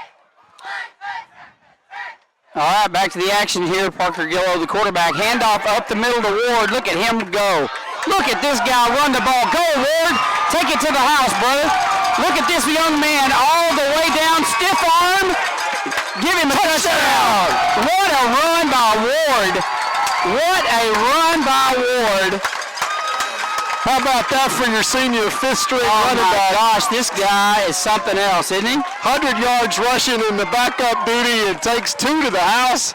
I tell you what, that's impressive when you can do that. And, of course, his attitude and the stop that he put after the interception in the first half, Jeff, was something now. Of course, you're handing it off, but well, you know, the coaches at this point are trying not to score, just so you know, but you can't tell your kids not to score. No. So they try to, run the ball, right up, predictable plays. I mean, they're doing what they can to try not to run the score up. But when you've got talent like that on the field, you see Ward break those tackles. Ward says, give me the ball and get out the way, and I'll take care of the rest. Wow. And the Buckeyes now, it's delay a game as the Buckeyes are going to go backwards 5 yards, back it up and get a little field goal practice. But I can tell you, Jeff, Mark Skinner, it's a good thing that he had the night off because he would have had cramped hands and broken eyeballs and cracked spectacles because these numbers are going to be just absolutely of all ridiculous. The nights for Mark not to be a loyal Buckeye fan and come and do his job, that we all do our job except Mark. And for him to choose tonight to do it, where we had 800 yards of offense probably, is just crazy. So we're going to have to go back and figure the offensive yards on this game, but well, it's a lot. I mean, it's going to be. It's a lot. Yeah, and BT came out of the game, and I've lost. This could be a record. This could be a record tonight, offensive yards. We'll find out what it is, and we'll talk about it, on the coaches show on Sunday. But wow, it's going to be a lot. 66-26, a 40-point lead now, and Jeff, we're 14 seconds into the fourth quarter right now. Yeah, it is. They really, at this point, you just kind of want them to run the clock. Yeah. Well, that's kind of what you hope for, because obviously Jeff Allen has taken all of the seniors and the starters off the field, which is a great thing. But Jeff, you see the backups can go.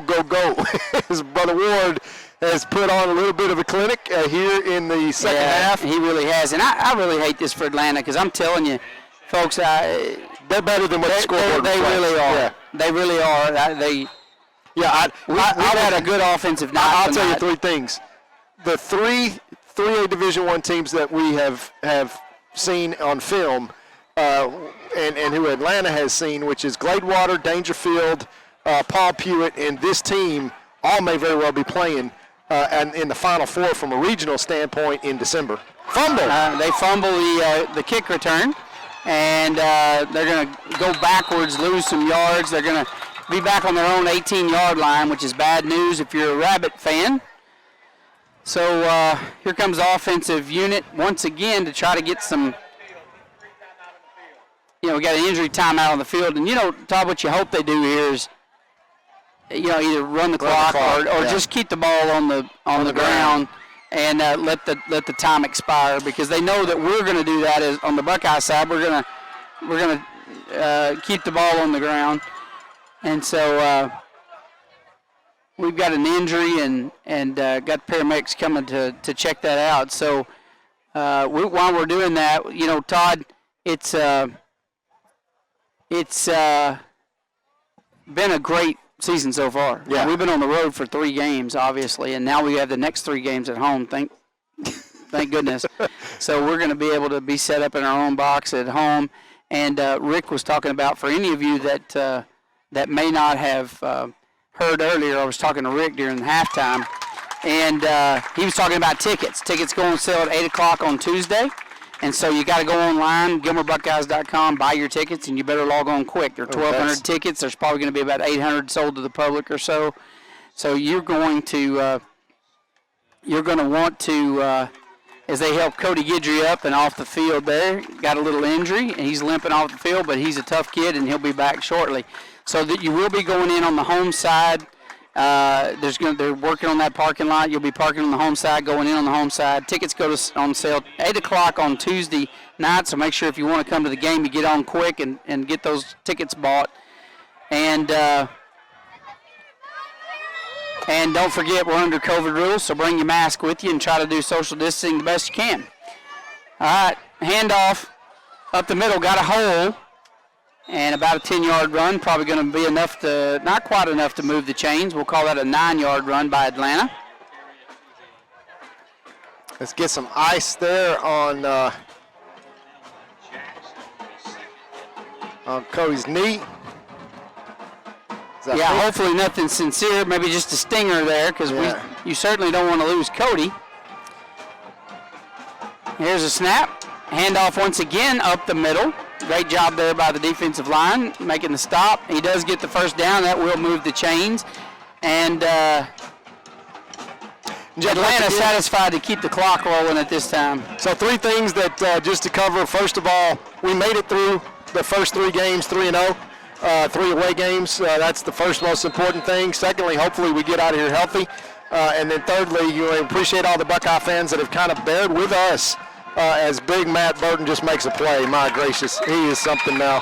He is something. Yeah, not only the fans, that again, we're broadcasting over the internet right now through a Wi-Fi and a cell phone, basically. And so we apologize if it's a little grainy tonight, but that's what happens when you're out in the middle of the rabbit country. And I want to thank our sponsors. You know, we've encouraged everybody to shop local, and we especially want to thank Godarzi and Young for being the title sponsor this season. Those guys, former Buckeyes themselves. And number 10, I'm not sure what happened there. He had his hands, he just dropped it. Yeah, Roll Llewellyn came in and almost inherited an interception, and he would have returned it for a touchdown. Yeah, he's feeling pressure right now because he's got an interception in every game. The other games. So I was teasing him this morning. I was like, look, I've kind of come to expect this. And so, you know. Touchdown and interception every game. Yeah. Hey, you know, set that bar high. Yeah, so he'll be frustrated. Well, let's talk about a little bit about what comes up next for the Buckeyes. Obviously, 3 straight weeks at home. One of those is an off week. But we got the Lindale Eagles coming in, and they're a big Division I team. As this run is going to go up the middle for a good gain of about 10 yards, bring up 4th down and 4 for Atlanta. But Lindale, we'll see what they were doing tonight against Van. They had led and then they had trailed, but I think they'll probably come out victorious. Good team, deep team. And for the Buckeyes to continue to sharpen up. And then the next week, here come the number 1 ranked Carthage Bulldogs, who are now in Division II. And this would be the potential opponent from now down in the southern region that the Buckeyes could potentially see in a state championship game. As number 25 has got it, and he can go. Look out as he crosses midfield, picks up a rabbit first down. But, Jeff, it's about to get interesting for the Buckeyes as they get to come home, number 1. And number 2, they get to be challenged, and challenged 2 straight weeks in a very big way. Carthage, interestingly enough, because of the way their COVID schedule has worked, the Hurricanes that they will come into that contest 1-0. They will have played 1 game. Yeah, handoff again up the middle. Finding room. Ball's on the ground. Buckeyes have it. There's a fumble recovery. A lot of turnovers in tonight's game on both sides of the ball. Yeah, I'm glad you brought that up, Todd. A lot of people don't realize that, but Carthage is going to be 1-0. I mean, the Buckeyes are going to be sitting on 4-0. Hopefully 4-0, and Carthage is only going to get to play 1 game, so it'll be interesting to see how that affects them. You know, the Buckeyes being tested, getting to play, Carthage just getting to practice, so we'll see if that happens. And they got to do it in Gilmer Stadium, Jeff Traylor Stadium. And let me tell you, we'll be waiting on them, because there's a lot of hungry guys who have heard about all they want to hear about the Carthage Bulldogs, and pretty confident given the fact that where they've been and in terms of this season and how they managed to take strides forward. And I think we have an excellent chance at rolling into district play, Jeff, not only undefeated, but rolling towards Pleasant Grove as maybe the top-ranked team in the state. Because obviously Carthage plays Pleasant Grove plays Gilmer plays Carthage. All 3 of those teams playing each other, Jeff, in the preseason in district play, and then all of them will have to play each other in the playoffs as long as 2 of those 3 teams win. That's number 1, 2, and 3 without question in terms of the state, and it's going to start getting interesting in week 5 in Gilmer. All right, here's the snap. Parker Gillo is the quarterback. Look at this guy go. Look at that. Kiki Johnson. Down the field, Kiki Johnson, one guy to beat. Can't quite do it, but what a run. And look at the legs on Kiki Johnson. The athleticism and the depth that this team has, Todd. I am so confident about this season. I feel good about it. Hey, you should feel good about the next 6 or 7 years when you look at the talent and the depth that the Buckeyes got coming. Yeah, no kidding. I mean, it is an embarrassment of riches, because Coach Metzel here is basically trying to run clock, and Kiki Johnson breaks 2 tackles, gets into the open field, and shows you that he is got some wheels as well. 7:48 left to play in the game. Yeah, that's what I was going to say. Gilmer leads 66-26. Both teams have been keeping the ball on the ground, trying to let this game expire. And look at this, number 40 on the carry there for the Buckeyes, and that is Kendall Jackson. He is a sophomore. Yep. And a great running back. I'm going to tell you something. There's a lot of 4A teams. Kendall Jackson could start for it. Yeah, and you know what? It's his first year in Gilmer. He's home. It's Coach Jackson's grandson, who was kind of our dad. Kendall Jackson, who's kind of our little brother's son. And KJ gets his first touchdown of his young Buckeye career, and I will promise you it will not be the last, because he's some kind of talented, and I'm glad we got 3 years left on his contract too. Yeah, Kendall, great asset. Last year he played with Braden. He's in Braden's grade, and so I got to watch him play for the last several years, and he's just a good ball player. On both sides of the ball. Defense, both offense. sides. He plays linebacker and he plays running back, and he is quite talented himself. So Buckeyes put another one up. Folks, it's 73-26, and I don't know what to tell you. I don't even know what to say. A lot of turnover. We've turned the ball over 4 times and have 73 points on the board. I'm speechless, but I'm telling you, this offense is clicked tonight in a big way. Yeah, and Jeff, I still can tell you that we haven't played anywhere near our potential from an offensive standpoint. Remember, we fumbled inside the 10-yard line. Otherwise, we would have been, 40-plus points in the first half. And what you've looked for since the third quarter is these are backups, then you can see their depth and the talent that they've got. They've earned their playing time as well. We still got over a half of a quarter to play. We got 73 points on the board. And I can tell you what, we talked about this today at lunch. Thank you, Bodacious Barbecue. You should be a sponsor. We're sitting there in Bodacious, and I said I think my wife's not supposed to know I went to Bodacious today. Well, I'm sorry I blew it up for you. Yeah, Dan, you're doing good tonight. He ate 2 pickles and an onion. I promise you, that's all he ate. But I told you that I thought we would score 60-plus points, and you called me an optimist. I did. What are you going to call me now? I called you a realist. A prophet. A prophet. Well, and I can tell you this, Jeff. You're going to have to score 60 to beat the Buckeyes. So if the conversation that we had, I told you, tomorrow morning when we wake up, Mr. Scott Surratt in Carthage, Texas is going to watch this film and say, we got a problem, fellas. And high punch kick fielded on the 22-yard line by 25 for Atlanta. Fumble on the ball. You got to be kidding me. If you're Atlanta, call this down. That's good. Even if it wasn't, please call it down.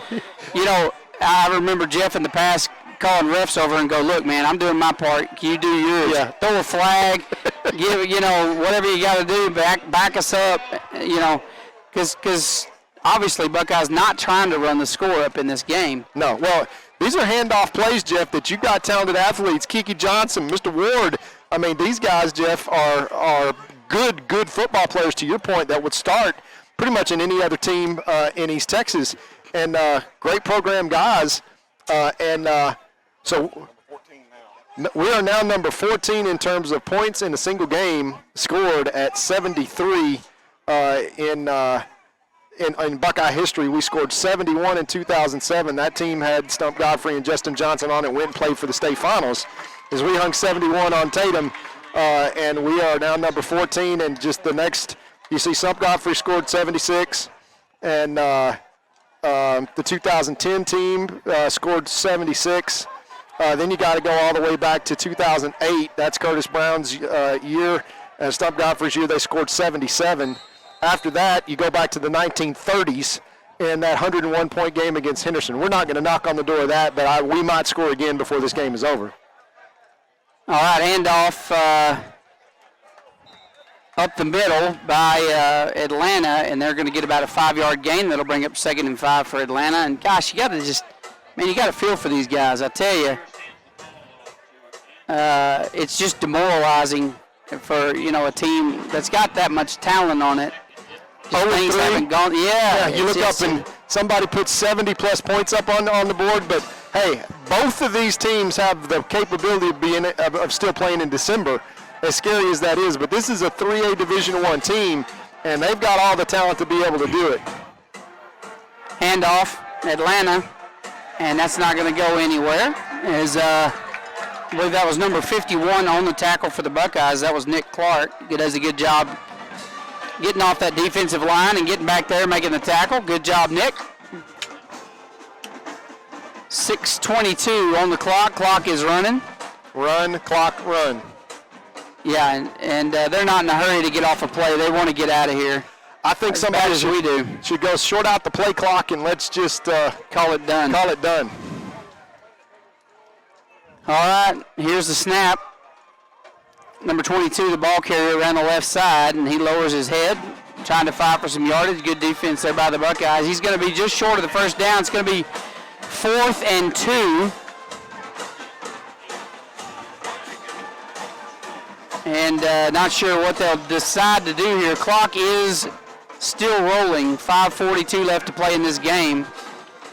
They'll likely go for it here, Jeff, but all the Buckeyes on the field are backups and young guys and sophomores and getting some valuable playing time. But if they can get a stop here, Jeff, wow, still 5 minutes left in the game. They're going to hand off. And they are going to stop them. They do stop them, and that's unfortunate. I never thought I'd say that. Buckeyes football.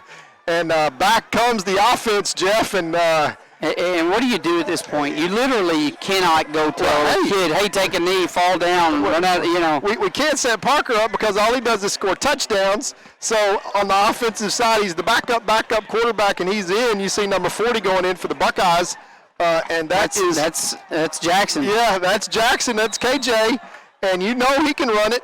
And hey, 5:14 left, and we're only 38 yards away. Their best option at this point is to put you or me in it and running back, and then they're guaranteed they'll be okay. But other than that, you know, I guess they're taking a timeout here. Timeout. We'll talk about it. We'll recognize a few of our sponsors and come back to hopefully wrap this thing up right after these messages. Because of investments in our surrounding infrastructure, eTex offers advanced improvements in internet connections, service experience, and quality of life for our customers. The driving force for eTex has been to create a state-of-the-art company using both the latest technology and local expert technicians, people you know. And best of all, a certified support team that delivers quality support within hours, not days. eTex, local support from the team you trust.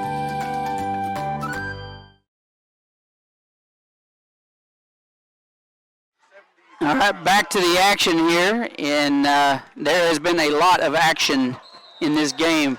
If you just joined us for some odd reason, it's 5:05 left to play in the game. Buckeyes 73-26. Parker on the quarterback keeper around the left side, and he makes his way out for about a 3-yard gain. That's going to bring up 2nd and 7. He's down to the 35-yard line of the Rabbits.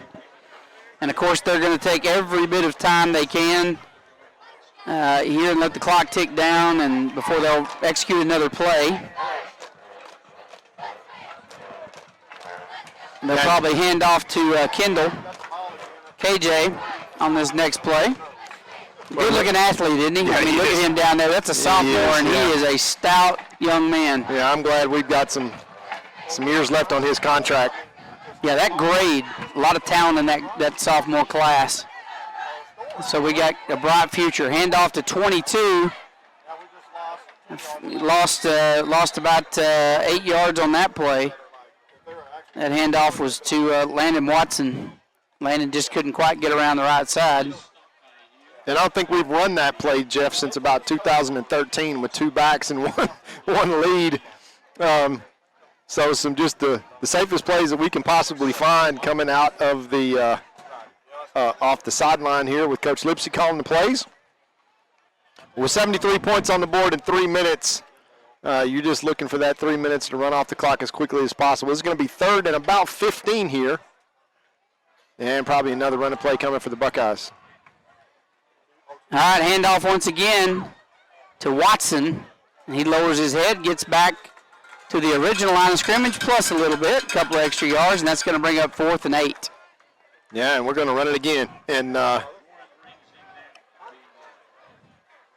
Kiki Johnson comes in with Kendall Jackson, and those are 2 scary-looking dudes back there to be up 73-26 with 3 minutes left in the game.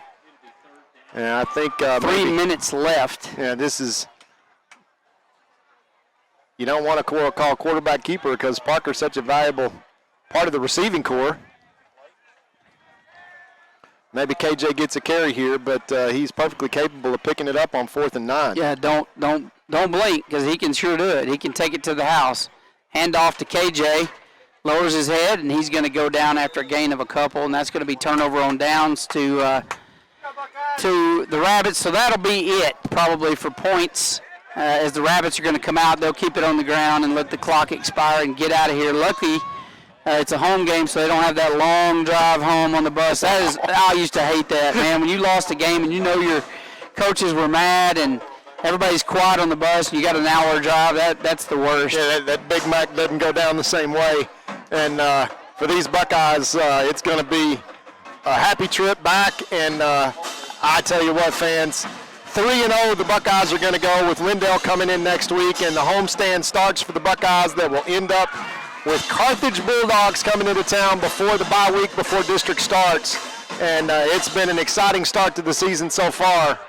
And I can tell you, as a Buckeye fan, you got a lot to be excited about. As we said coming into this season, Jeff, there's going to be a whole lot of new faces in a whole lot of new places. But who would have thought that we would be looking up at scoreboards that say numbers that start with a 7. We've seen some of those years over the last 20 where we knew we could put up 40 points plus in the first half. Yeah, and tried not to. There's games that we could have put up 100 points. Yeah. And we just didn't. And this is one of them. This is kind of one of them. It really is.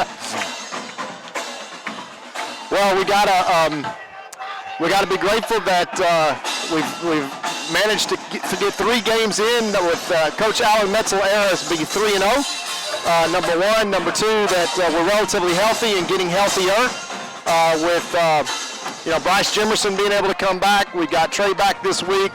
The Buckeyes getting stronger as the season progresses. If you're Lindale and you're looking at this score, you're going, oh my. As the Rabbits, hard to take down, pick up another first down with 45 seconds left, and that's going to pretty much be one more play to this game. Yeah, it's going to be done. And Buckeyes putting on an absolute performance tonight, offensively and defensively, holding a pretty good team, a slippery team, to 26 points.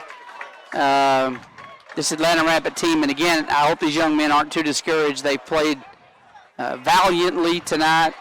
They got a good ball club. They're well coached, and so hopefully they don't get too discouraged on the season. I think they can still turn this thing around. Oh yeah, absolutely. I mean, nothing counts until district is 5 seconds click off. That's the end of the game. 73-26. That's right, Buckeye fans. 73 points the Buckeyes put up as the Army of Buckeyes come to their feet and applaud their team. 3-0 to start the Alan Metzel era, and you got the feeling that things are only getting better in Buckeye country. Next week, the home opener is the Lindale Eagles come to Jeff Traylor Stadium. We will have a great setup for you there if you're watching at home. Hope you heard the halftime show, and we'll talk about it more in the coaching show and these tremendous statistics. So, Jeff, I'm looking forward to that. And until then, Buckeye fans, we'll sign off. Buckeyes win 73-26 over the Rabbits. We'll see you next week in Jeff Traylor Stadium.